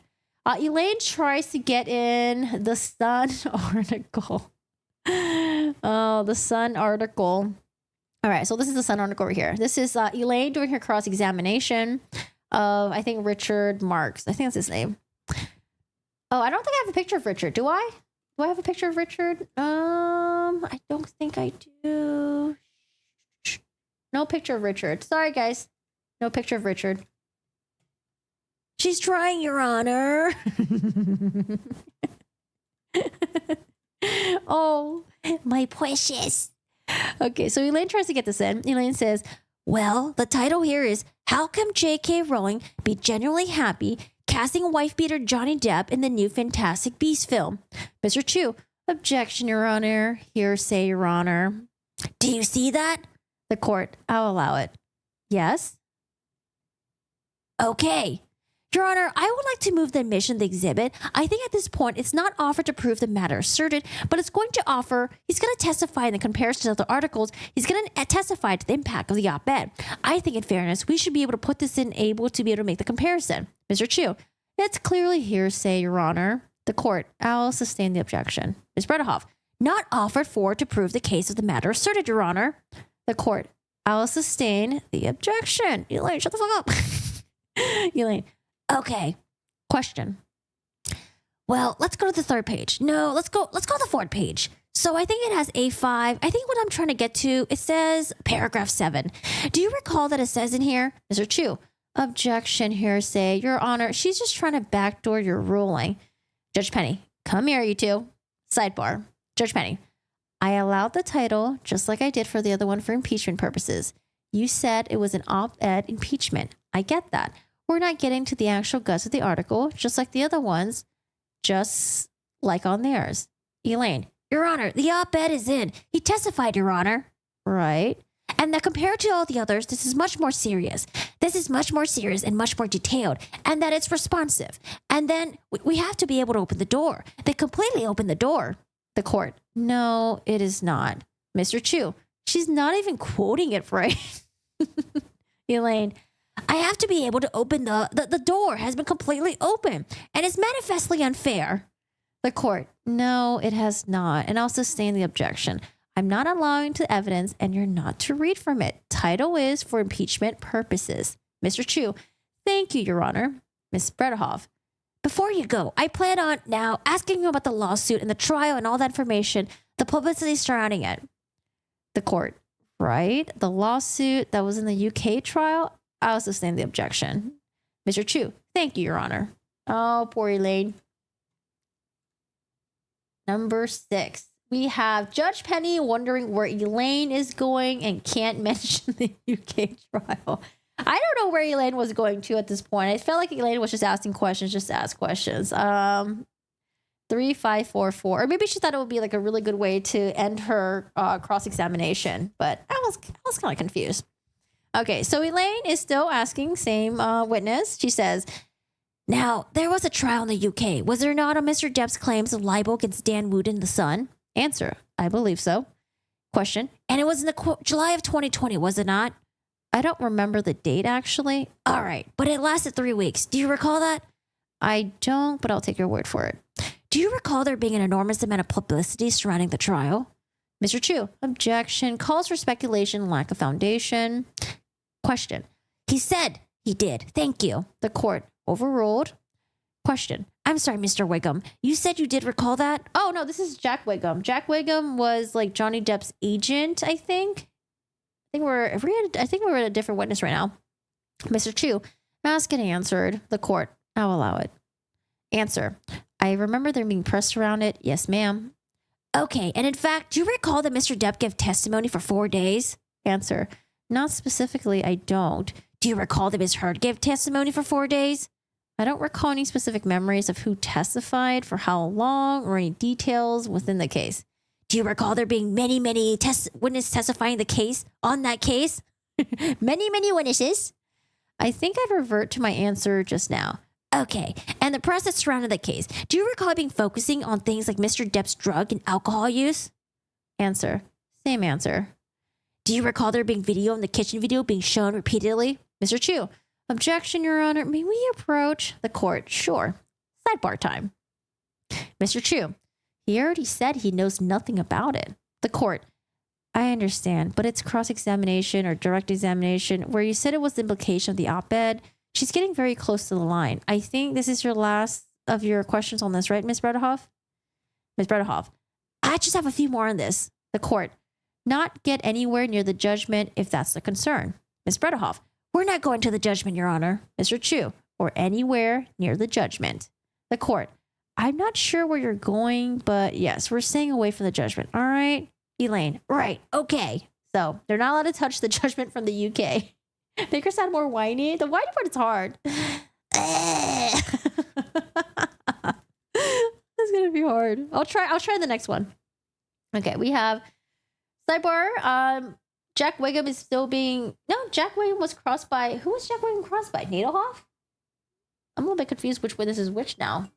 Okay. Well, it's one of Johnny Depp's people. He's being crossed by Nadelhoff, the UK trial to clear JD's name. All right, let's see what we got here. 19. So Nadelhoff asked, there was a 3-week trial in the UK based on the article by Dan Wooten, correct? Answer, I think I've said Mr. Depp finally had enough and he sued to clear his name. Mr. Nadelhoff, could I approach Your Honor? Sidebar time. Sidebar, Mr. Nadelhoff says, I would like to ask him, did Mr. Depp clear his name in the lawsuit?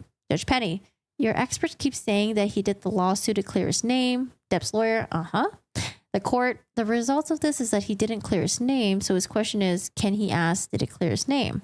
Depp's attorney, I understand the lawsuit is not. Judge Penny, no, he said that the UK lawsuit, he did it to clear his name. So they want to know if they can ask, did it clear his name? Depp's lawyer, my prior objection, I think we talked about the same way we couldn't talk about the UK trial to be able to explain what the purpose was of the trial, but that doesn't mean we didn't get into the judgment. Nadelhoff, he said it twice now. The court, he said it twice now. He said it twice that he wanted to clear his mind. Mr. Nadelhoff, I never asked about it. He brought up on his own about clearing his name. The court, it came from your direct examination. He said that Mr. Depp wanted to clear his name. Depp's attorney, it wasn't in the question that I asked. The court, well, I understand, but it's the answer that came out. Depp's attorney, I understand. I understand. It's too difficult, Your Honor. I think the only way that they can get there, Mr. Nadelhoff, he said it twice. I should be able to ask him. The court, he should be able to ask him, did he clear his name? Now, that's what he's going to say. I don't know, because if it goes too far, Mr. Nadelhoff, I mean, he's opening the door to this. I mean, Depp's attorney, I understand that that's your position. I don't think he opened the door. The court, I know. I just really think you can make it clear. It's a yes or no. Did he clear his name? Mr. Nadelhoff, okay. What if he says, okay. What if he says, yes, though? The court, that's it. We're done. Mr. Nadelhoff, what's that? The court, oh, if he says yes, well, we'll have to cross that bridge when I come to it, okay? Sorry. Does that make sense to you? Okay. All right.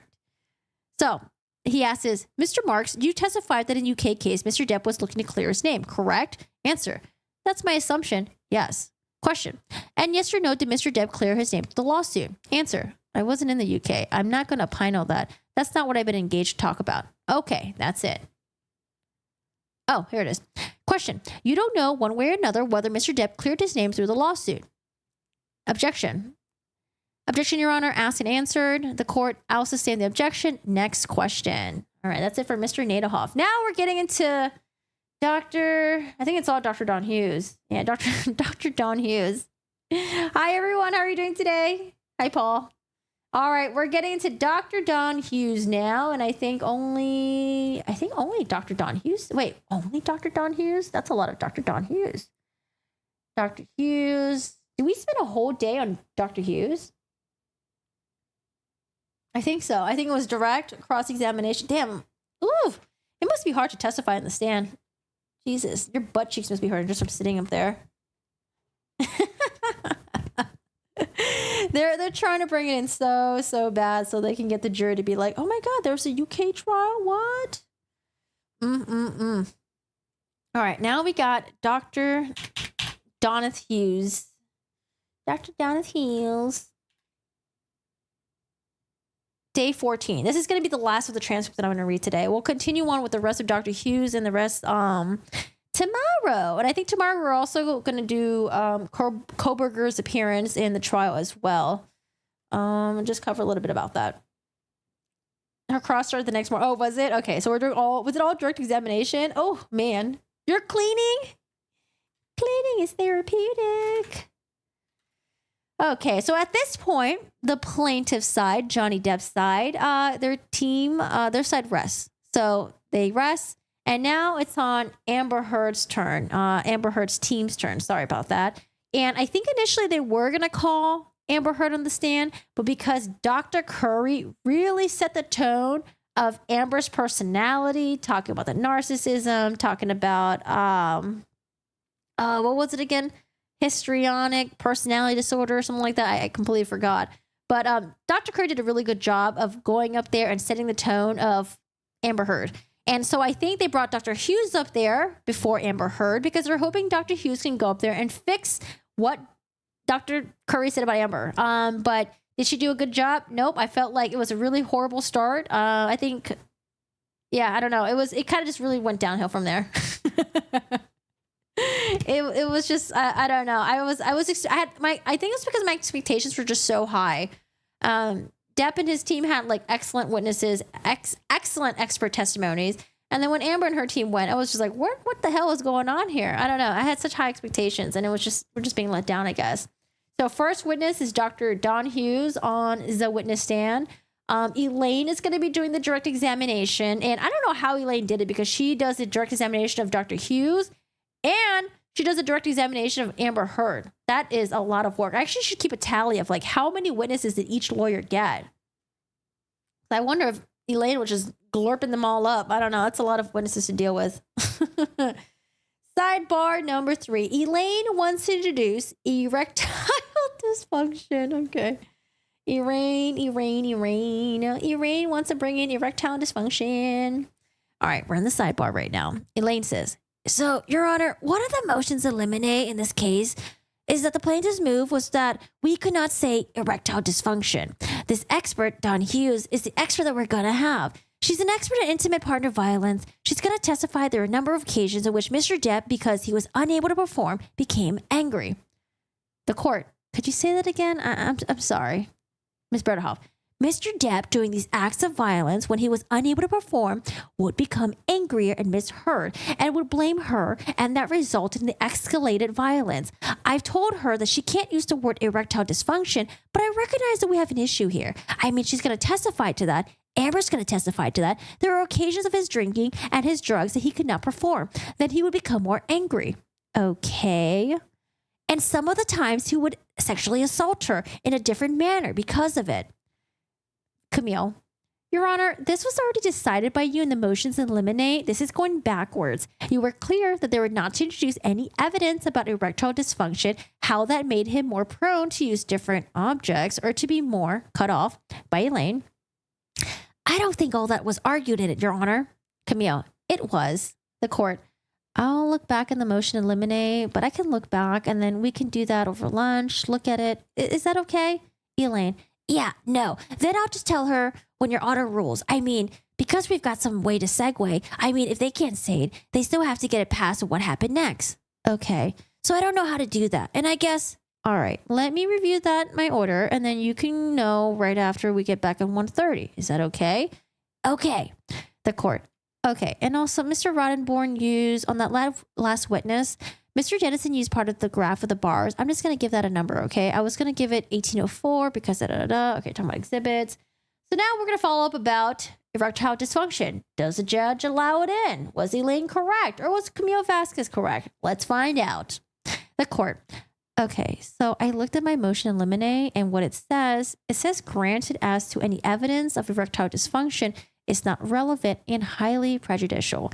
And that was when you were saying that I had to go back and listen to, you were saying that your expert was to testify about erectile dysfunction condition was more, I'm sorry. Expert was going to make it more probable that Mr. Depp would get angrier, agitated encounters with Amber Heard. So I granted that. But now you're saying something different. Elaine. Yeah, this is when she would be testifying that he would, when they were intimate in acts of, that he would try to and he would be unable to perform, and that he would get angry with her for that and blame her. And then the violence would escalate. And on occasion, it would cause him to engage in hypersexual assault. And Amber would testify to that as well. So you're saying specific acts, not that it was right. In her expert opinion, that's more probable or anything like that. That's not what she's testifying to. Right. That's what the motion in limine was about. Elaine, we can do that. She was saying he was incontinent. Judge Penny, I don't know. I mean, are you saying that she's going to be recounting some of the examples of that Amber Heard told her? Right. So Amber Heard told her that one time, a few times, he would be unable to perform. He would get angry at her. But no erectile dysfunction. The words are not going to be used. Nothing about the medication. And I think that was the main part of this motion in limine. Ms. Bredehoff, right. In fact, Your Honor, we were caught yesterday that they didn't take out Cialis, and we took it out. We're trying to be very good about this. Okay. Yes, ma'am. Ms. Vasquez, I'm just unclear what you mean by he would get angrier. Elaine, right, because he couldn't perform. Camille, that's erectile dysfunction, Your Honor. The court. But this one, the motion in limine that I granted, was one where the expert was going to testify that such condition agitates or encounters with Amber Heard. This is just saying not medical erectile dysfunction, just saying that at times he couldn't perform at a specific time. Elaine, specific time. The court would make him angry. Elaine, angry, and that it would escalate the violence that will lead to different types of. Camille, the motion in limine, something, was to prevent any erectile dysfunction, any mention of medical records relating to Mr. Depp taking Cialis. The court, right, exactly. And that's not going to happen. They're just talking about now specific instances that Ms. Heard claims that they were going to having sex, he couldn't perform, he got angry and hit her. I don't know, something. Elaine, angry and the violence escalated. Mr. Dennison, and the expert made no disclosure about erectile dysfunction. The court, no, they're not going to say anything. They're not going to give any opinion about it. They're not going to do anything. It's just specific acts that will relate to, but you're not going to follow up with any questions about erectile dysfunction or anything like that, correct? Elaine, correct. Ms. Vasquez, I think it's still a workaround, erectile dysfunction without using the words. I think your motion of limine was to prevent that, Your Honor. The court, right? Ms. Vasquez, in an attempt to embarrass, as we argued in motion in limine, this is just to harass and embarrass Mr. Depp. It's a new disclosure by Ms. Heard. New disclosure. Basically, Camille's just like, man, this is just Amber Heard making stuff up as she goes. Ms. Bredehoff, it is not. She was disposed for 8 hours and the court. I don't know about that. I just know that motion in limine was granted because it's not relevant in talking about or opining about erectile dysfunction. We're talking about the relativity of medicine, and that's not going to happen. But there's a specific act whether you're going to mention erectile dysfunction, where just part of the act was Ms. Bredehoff, unable to. The court, according to her. Elaine, right. And I'll tell her just to leave that he couldn't perform.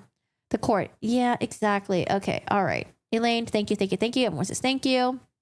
I'll rise back. Dr. Don Hughes is back to the, the stand. And at this point, Dr. Hughes is sworn in, and well, it starts off okay. I think she did okay when she was talking about her profession, her practice. She's a clinical psychologist, and she's also a forensic psychologist as well. and her background, her education. She does a really good job because, obviously you should know your own shit about yourself. But when I started coming to the assessments and all the stuff that she did, she couldn't memorize any of them, and it looked really bad on the stand. But I felt like Judge Penny was being really nice about it. Hello, alien spaceship sound effects and vlog. Wait, that's actually such an interesting YouTube channel name. Hello. Do you make alien spaceship sound effects and then you vlog about it? Johnny was right. Cheap ass insurance, but lawyers. The erectile dysfunction could probably also be because you're allergic to floppy fish. Oh, I laugh so hard. You're going, no, not the kitties. I can do a really good cat meow. Sorry, it's freaking out my dog. Okay, I can't do it right now. The microphone. I don't know. I usually when I do the meow though, the cats are like, oh my God, you're one of us. Oh my God. But I just can't trick the neighborhood stray cat. I don't know. It won't believe me. I could imagine a man trying to warm to her must have been so hard for JD because she was putting him through the ringer. So cold and calculating. How does one get romantic with the mannequin type? All right, so sidebar with Dr. Hughes. This is the part where they're reading the notes. Okay, so what was the question? The question was, when did you meet with Amber Heard?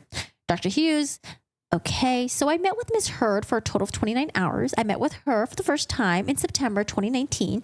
I saw her for 4 hours, for 4 visits live in my New York City office. That's about 22 hours. And then I saw her twice over Zoom. One was in January 2021. Mr. Dennison, Your Honor, may we approach the court? Do you want to approach? Okay. Mr. Dennison in the sidebar. It appears that the witness is reading from something.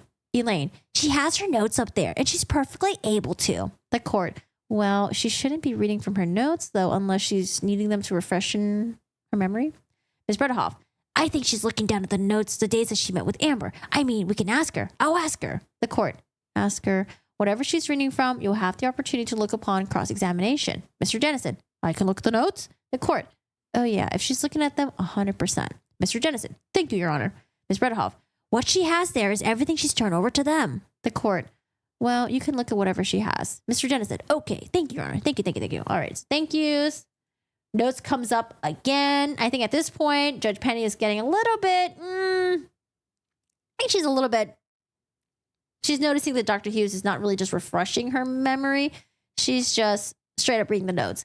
So some of the questions that are being asked are like, at the end of the process, considering all the data, did you have any expert opinions? She said she did.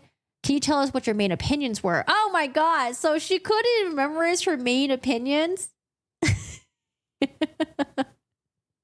What was the other main opinion you had?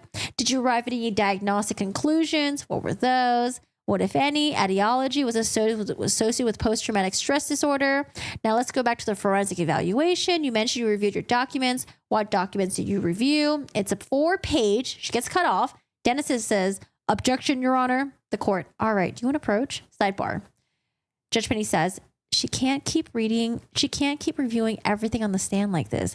Now she has 4 pages of documents she's going to read from. Ms. Bredehoff, the list of the documents were attached to the court. I understand, but when you're testifying, I mean, if she has notes to refresh her memory, that's one thing. But you're not supposed to testify with everything in front of you, correct? Elaine, I understand. Most of the times, I do have experts who consult their notes. You'll notice that some of their experts say, well, I don't have it. I can't remember. So, Mr. Dennison, because we put our experts in the appropriate way and ask them what their recollection is and put the testimony in through the expert rather than what they just read. Elaine, I don't agree. I think they're able to consult their notes. The court. What rule is that they can do that? Consult their notes. Experts can consult notes? Ooh, putting Elaine on the spot. Elaine says, I'm not aware of any rule that says they can't consult their notes. Ooh, good one, Elaine. Judge Penny, you're supposed to testify from your memory. Testify from your conclusion. Ms. Bredehoff, expert witnesses? I mean, I don't think that's correct, Your Honor. I mean, if you want, we can take a break and we can research it, but I've never... The court, no, I mean, I assume she's a reporter or something. Ms. Bredehoff, she did an expert designation. She did 4 expert designation. Mr. Dennison, are we going to read all 4 of them into record? I mean, shouldn't she be testifying here? Ms. Bredehoff, She shouldn't read them into record. I asked her what she reviewed. She's got a list that she updated constantly. And so they have exactly what she's reading from. It's 4 pages long. The court. Okay. Ms. Bredehoff. She's not going to be able to say it from memory. In fact, I think she's just going to say it's 4 pages long. But I'm going to give you some highlights. The court. Not reading anything, though. Not supposed to be sitting there reading anything. She can testify if it refreshes her memory by looking at it. That's fine. She can look at it afterwards. But someone reading from things. Does that make sense? Bredehoff. I've had experts quite often, consult notes. The court. Consulting notes is fine, but she's reading from them right now. Come on, Elaine, get it through. Can't have them reading. If she needs to consult her notes, that's fine. Does that make sense? Mr. Dennison. Your Honor, may we suggest with respect to this that we actually have a direct inquiry of the witness where we ask her what she remembered? Oh, man. Judge Penny is nice. She's too nice. Judge Penny says, no, I'm not going to go there. Damn, Dennison. I wish this happened. So Dr. Don Hughes, what do you remember? Okay, so Judge Penny is like, no, Dennison, we're not going to go there. You'll have a chance to cross-examine, okay? You can see anything she looks at, he gets to see. But I don't want her reading from anything. Bredehoff, excuse me? The court, I don't want her reading from anything. Mr. Dennison, and the principal, Your Honor, if we're going to read from this, the court, I just said she's not going to read from anything. Get it? Mr. Dennison, okay, perfect. Thank you. She does end up keep reading from her fucking notes, though. She's like, in the corner of her eye, she's like, I just kept looking at him. Just like, okay, I think we're just going to give up and just let her fucking read from the fucking notes. Oh, man. All right. So at this point, poor Elaine, I think she's flustered. The open court starts again. And Elaine says, Dr. Dr. Hughes. Dr. Hughes. Dr. Hughes. Elaine, I don't know why I keep saying that. My apologies. Dr. Hughes, I think it's a confusion of having her in the courtroom. Dr. Hughes, I don't understand. Just because Dr. Curry is sitting there in the courtroom, why would that confuse you? I don't know. Elaine was just trying to throw some bullshit excuse. So Elaine says, Dr. Hughes, if you need to consult your notes to answer something, let us know that you need to consult your notes. Otherwise, try to answer the best of your ability. Then if you need to do that, just let us know that you're consulting your notes. The concern is that you not read from them, that you consult them as you need to, okay? Correct. I just don't want this to be a memory test. Of having conducted many documents, 80 pages of notes, full psychological testing. Dr. Hughes. Fucking Dr. Curry did it. She memorized it, Okay. Anyways, Dr. Hughes is like, I didn't study for the fucking test. I have a cheat sheet here, okay? Sidebar number 7. More of Dr. Hughes' notes. What more could there be from Dr. Hughes' notes? 3949. Okay, so sidebar, Mr. Dennison. This has become comical, the notion that she continues to just want to look at what she did as an expert report. The court, if she needs to refresh her recollection, that's fine. She can look at it. If it refreshes her recollection, she can testify. Mr. Dennison, but I want to be clear. I hope we're clear. When we get to the opinions that she rendered here, that she's not going to read them off a sheet of paper. Ms. Bredehoff, she's already given them her opinions. She didn't read them. Mr. Dennison, well, those were her, I think what you said, primary opinions. The court, as long as she let the court know that she's going to look at them, she let you know. Bredehoff, to get the dates. The court, if it's to refresh her recollection, that's fine. She has to put them away. Ms. Bredehoff, right. Mr. Dennison, okay. Is she putting them away? Because I can't see. The court, you'll be able to see everything she has. I promise. Mr. Dennison, thank you, Your Honor. The court, thank you. Let me see. What were they asking? What were they asking her? Elaine was asking her what documents she reviewed. Elaine was asking her what videos, collateral interviews, something about, Bonnie Jacobs. Can you tell the jury who Dr. Bonnie Jacobs is? May I refresh my recollection with my notes? She's looking at the notes.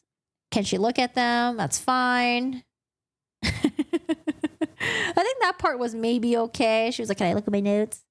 But next we got more notes. Ben Chu gets in trouble. Oh, Ben Chu. Smack that little hand. You can tell Benchu's a little troublemaker sometimes, man.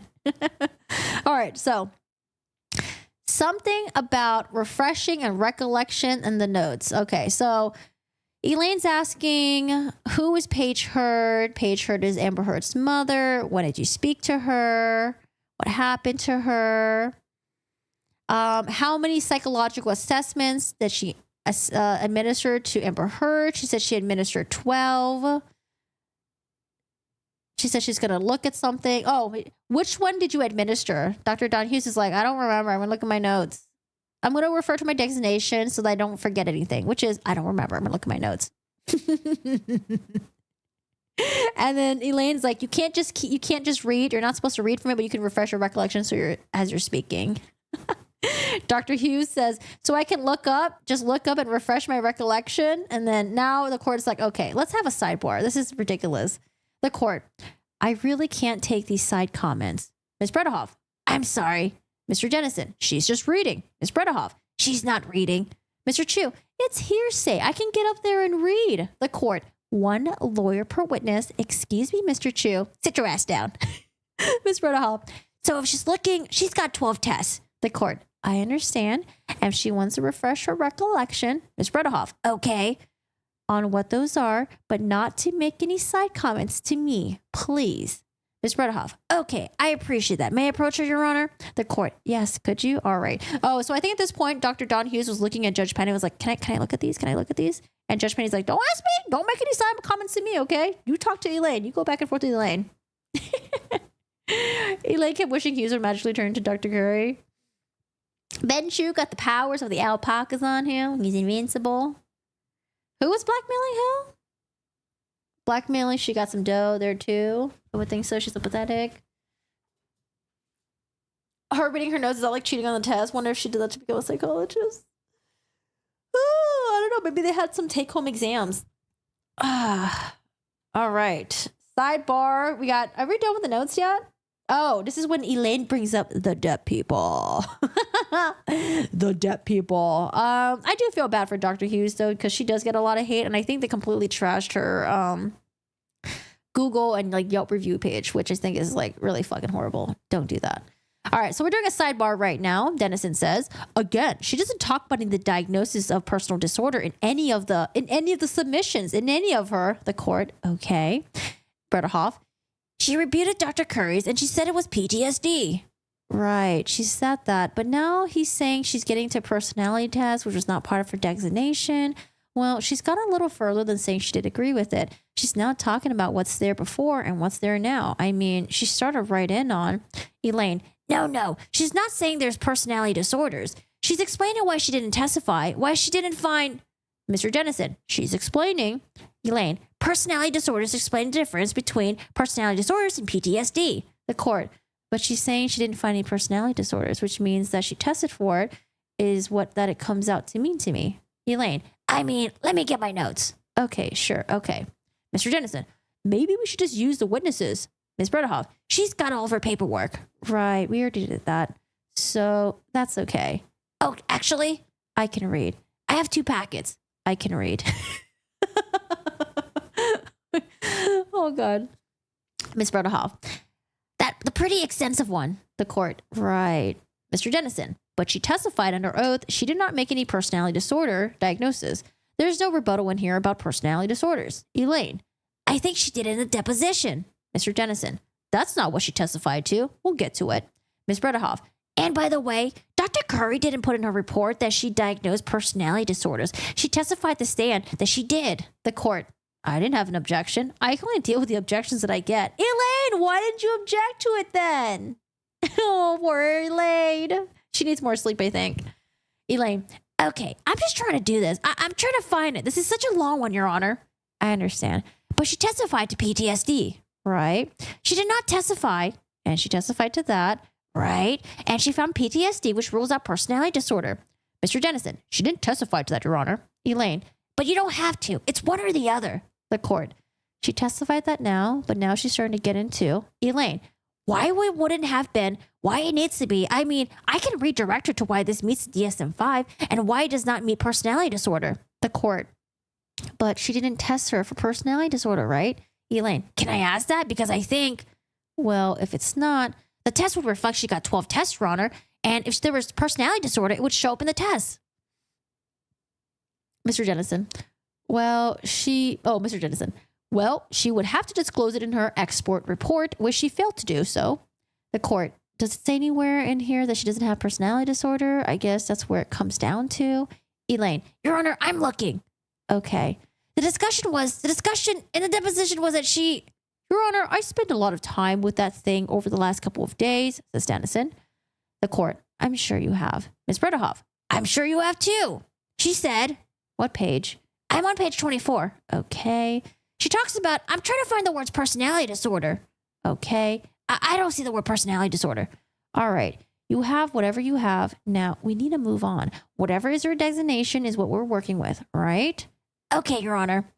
Mr. Jennison. Your Honor, while we're here, can we raise another issue? I think the witness just said that she saw no prior evidence of intimate partner violence. And this does implicate the prior arrest of Ms. Heard because the person we're involved with was her intimate partner. And in fact, the intimate partner reported that arrest to this doctor. I don't want to raise this issue except without vetting you first. Okay, but I will show you the notes where Ms. Heard reports intimate partner violence or arrest for IPV to the doctor. And this doctor is, I believe she just testified, she saw no prior evidence of IPV. Oh no! Did Dr. Don Hughes forgot that Amber Heard had a prior arrest at the airport? The court, I'll allow you to ask her that question on cross-examination if she has any other evidence, other evidence. Then depending on what her answer is, we can go from there. Right.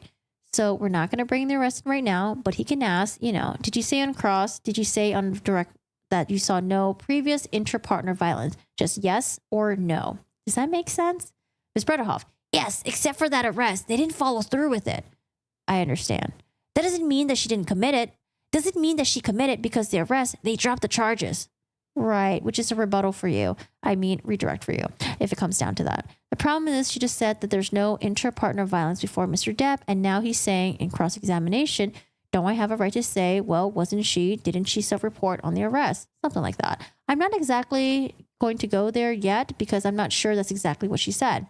Elaine, I don't remember her saying that. The court, I don't either, so I'm going to allow him to ask her the question.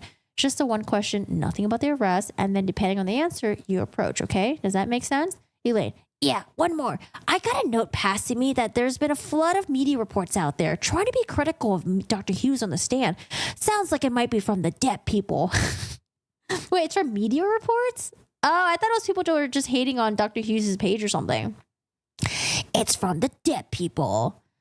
Judge Penny, I don't know. Ms. Bredehoff, I don't know. Mr. Dennison, I stay off social media at all costs, so I have no idea. But they're sitting here in the courtroom, so I don't know. I know everyone has PR teams, so I don't know what to tell you on that one. Elaine, thank you. Mr. Dennison, thank you, Your Honor. The Depp people. Juvenile record. Yeah, I remember it was brought up a couple times. Her being involved in like a vehicular one or something. Yeah, it was like a friend or something. But I don't remember too much about that. Someone looked that up though and found like some like records. I just remember the airport one for sure.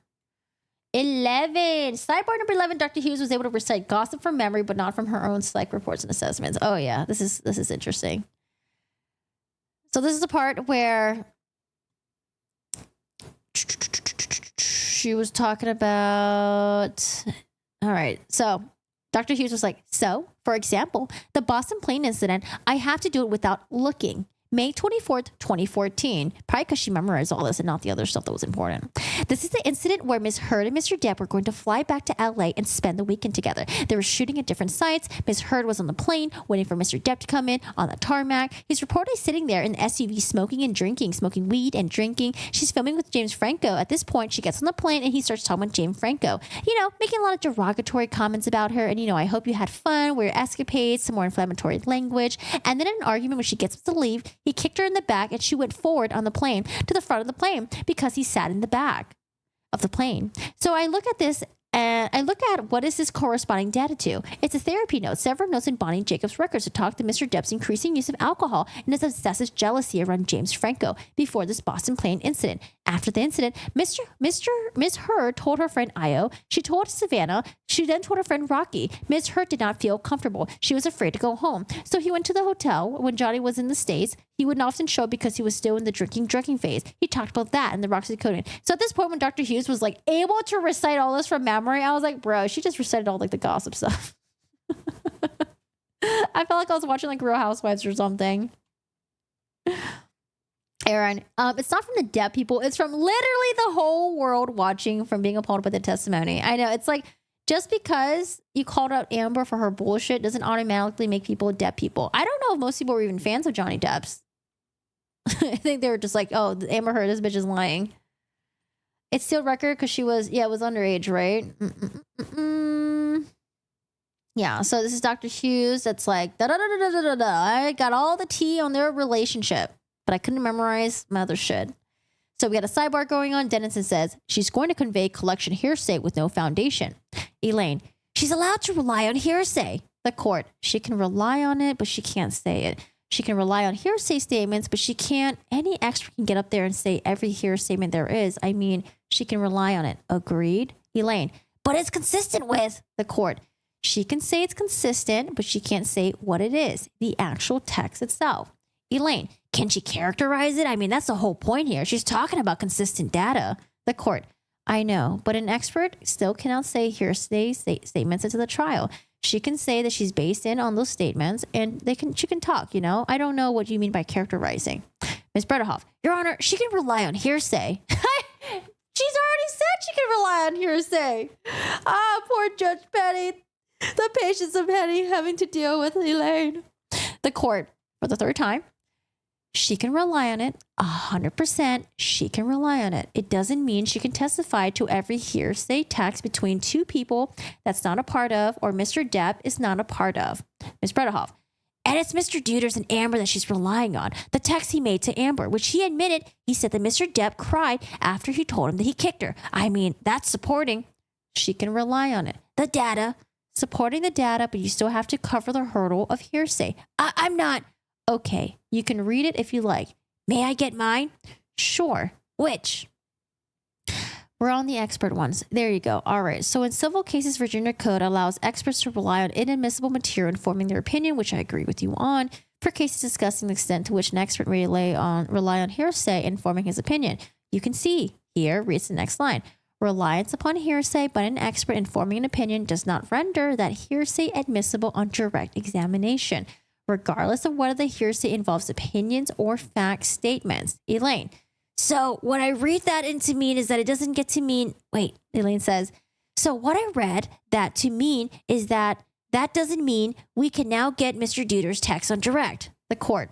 But she can't testify to it either. It's the same thing. She can't, it's hearsay. She can't say hearsay. She can't rely her opinions. She can rely her opinions on it, but she can't testify to hearsay. She can't fucking say, she can't say it. Elaine, I mean, why? The court, it's right there. Elaine, but my read of that is a little bit different. My read of that is that it doesn't mean I can now move the admission of the court. Yeah, but she can't testify to it either. Elaine, I don't read that as what it says. And then also, Your Honor, if you go to 2705, the expert may testify. The court, right, exactly. Let me read it. Reliance upon hearsay expert by an expert in forming opinion, that's fine. She does not render that hearsay admissible. That hearsay is not a document. That hearsay, the statement on direct examination, so that she can't testify to the contents of what she read. Elaine, so I'll tell her to move on from the Deuter's text. Any hearsay. She can't testify to fucking hearsay. Elaine, but she can rely on it? Dude, she's already said she can rely on it. The court, she can rely on it, but she can't testify to what hearsay is. That's hearsay. Oh, I could see why Team Depp gets so frustrated with Elaine sometimes. Oh, yo. Sidebar number 12. I got Elaine finally wins. Sort of. Okay, let's see what Elaine gets. Let's give Elaine a win here. Dennison. She doesn't render an opinion as to his substance abuse in her expert report. Ms. Bredehoff, she definitely says in her expert report that the substance abuse, Mr. Dennison, was a contributor. Was a contributor. The court. To the intimate partner violence, right? Which is what she's talking about. Mr. Dennison, right. But she's elaborate on that to a degree that's well beyond the scope of that expert report. She does say the substance abuse was a contributor to the violence, but she's going deep, way beyond the scope. I'll allow it. We're moving on, I suppose. Yeah, the court. Okay, how much more do you think you have? I just want to make sure on time. I don't have a lot. So you'll be able to finish direct? I can finish direct. So that gives you overnight to look at the notes and things. Well, that works. Mr. Chu, that works. Elaine, while we're up here, I'm planning on putting in 3 counterclaim statements through her, which is not... Her second opinion is that Amber suffered emotional distress as a result of those. I have redacted them down to just statements. One of them was in... Right, so just the statements. The Adam Waldman statements. Taking everything, I think one of them came in earlier, but the redaction, you want to get his statement in through her? Well, I was thinking of doing that. I don't know that they've objected to. I'm sure they're coming in. I just didn't know.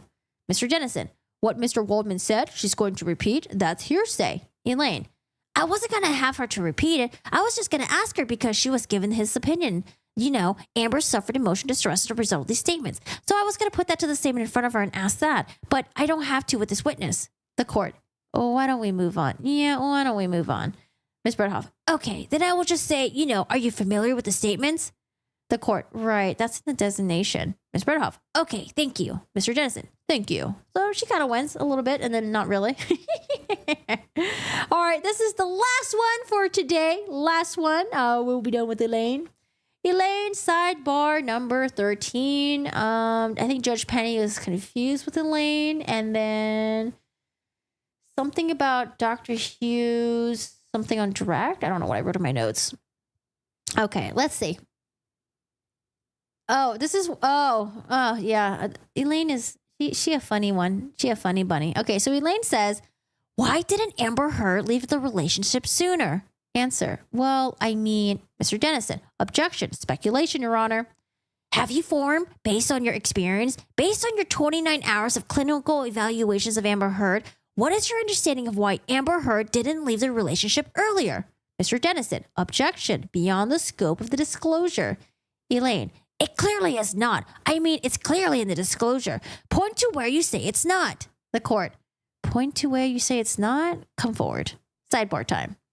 The court, point to where you say it's not. I don't know if you can do that. You're saying this, Mr. Dennison. There's no suggestion in there with respect to why Miss Heard didn't leave. The court, is it saying here that she's going to give an opinion as to Miss Heard didn't leave? It does not. I mean, the whole thing is laced with this, says Elaine. The court, but you have to disclose opinions. I mean, that's an opinion. Why did she not leave? That will be an opinion.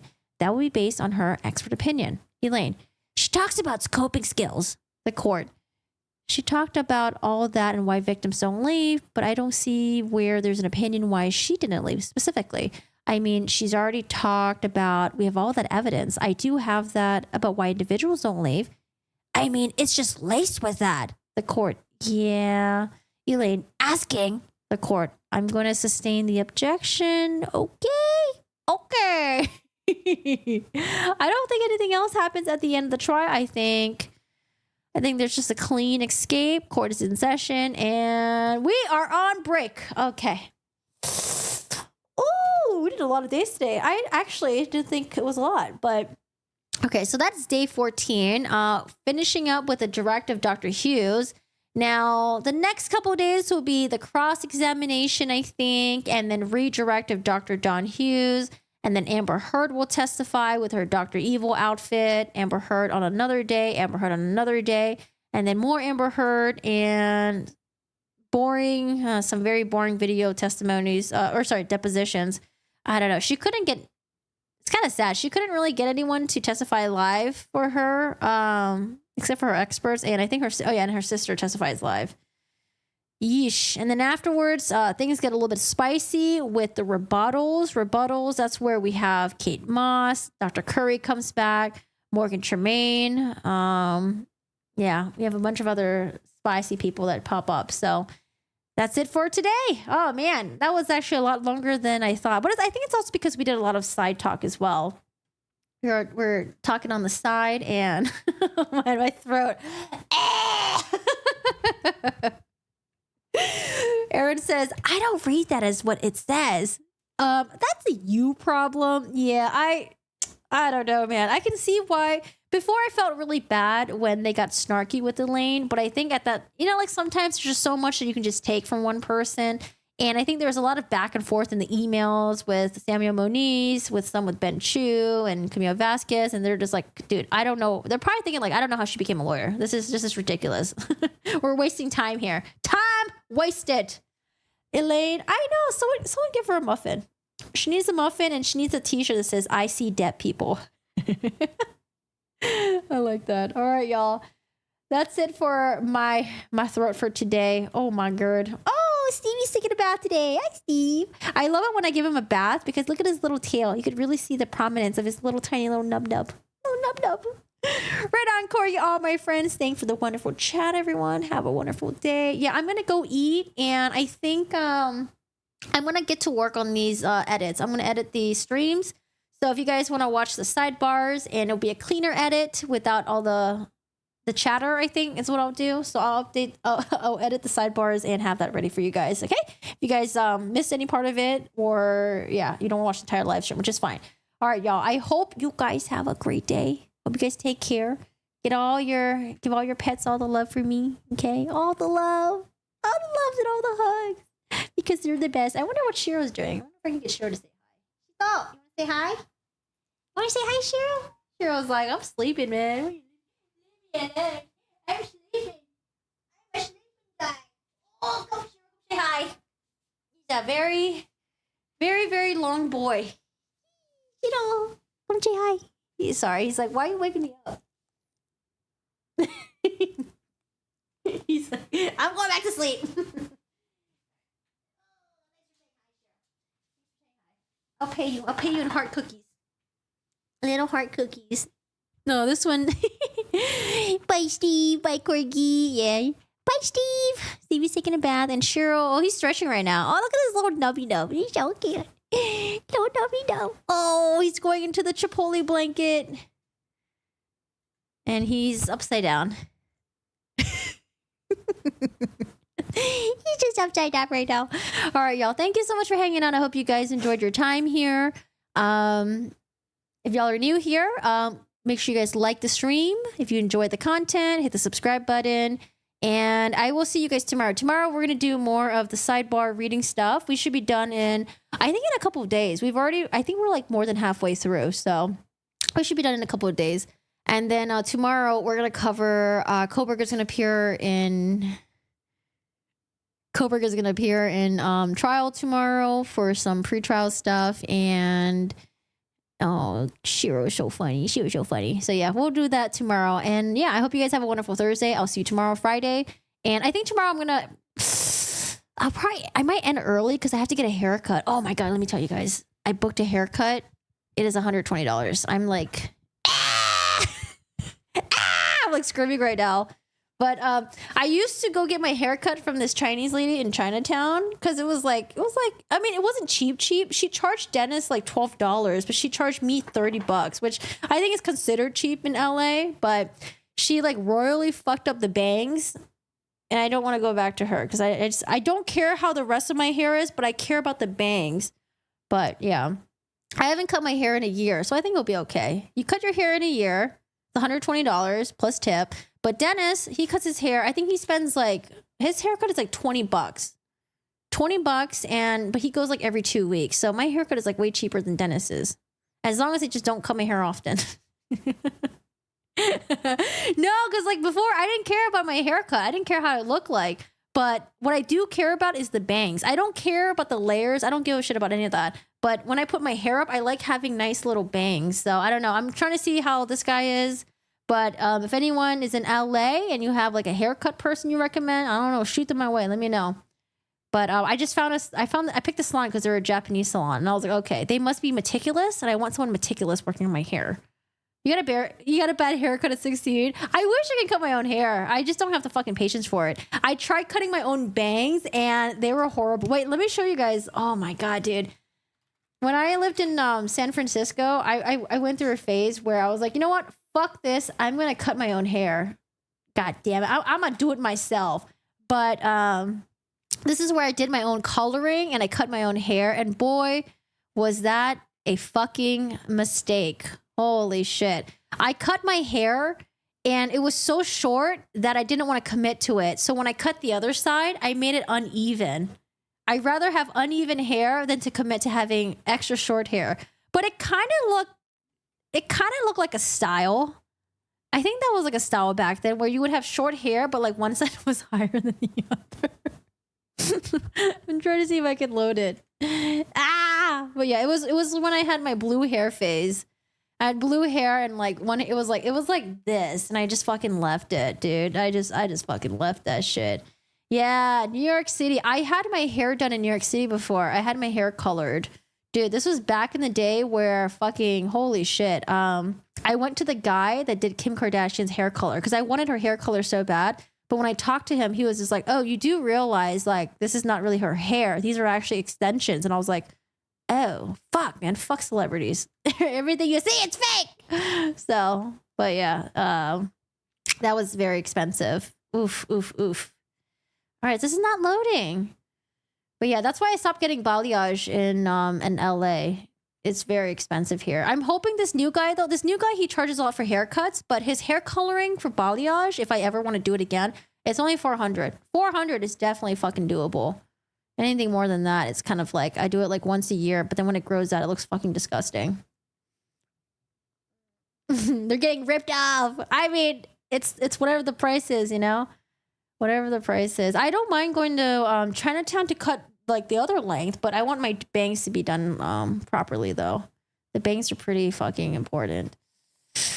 But I don't know. It's like if I don't color my hair anymore and if I don't cut my hair as often, I just feel like it balances out and I save money that way. Okay, let me see if I can find it. Oh, I think this is it right here. Is this it? Let me think. When I cut my hair off and it was uneven. This is why I don't cut my own hair anymore. Oh my God. Was it this one? Oh, it was this right here. Okay. I have a fucking filter on, okay? Because Snapchat filters were like the craze back then. Let me see if I can make this bigger. Oh my God. Look at my hair. Look at how uneven it is.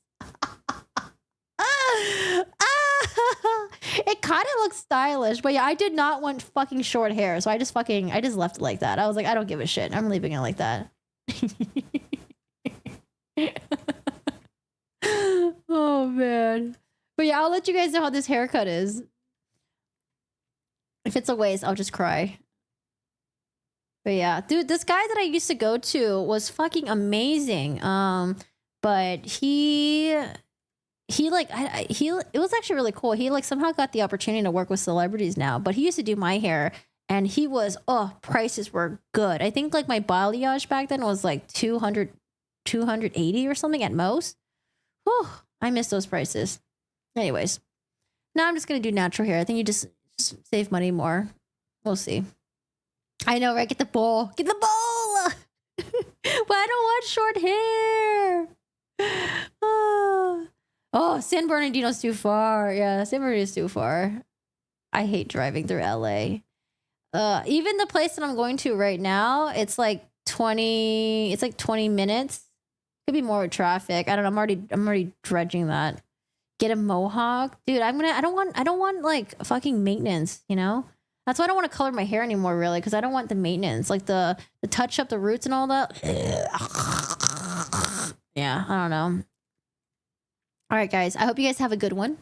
Take care, and I'll let you guys know. Well, I'll see you guys tomorrow. I'll let you guys know how the haircut is after that. But if you're new here, feel free to join the Discord.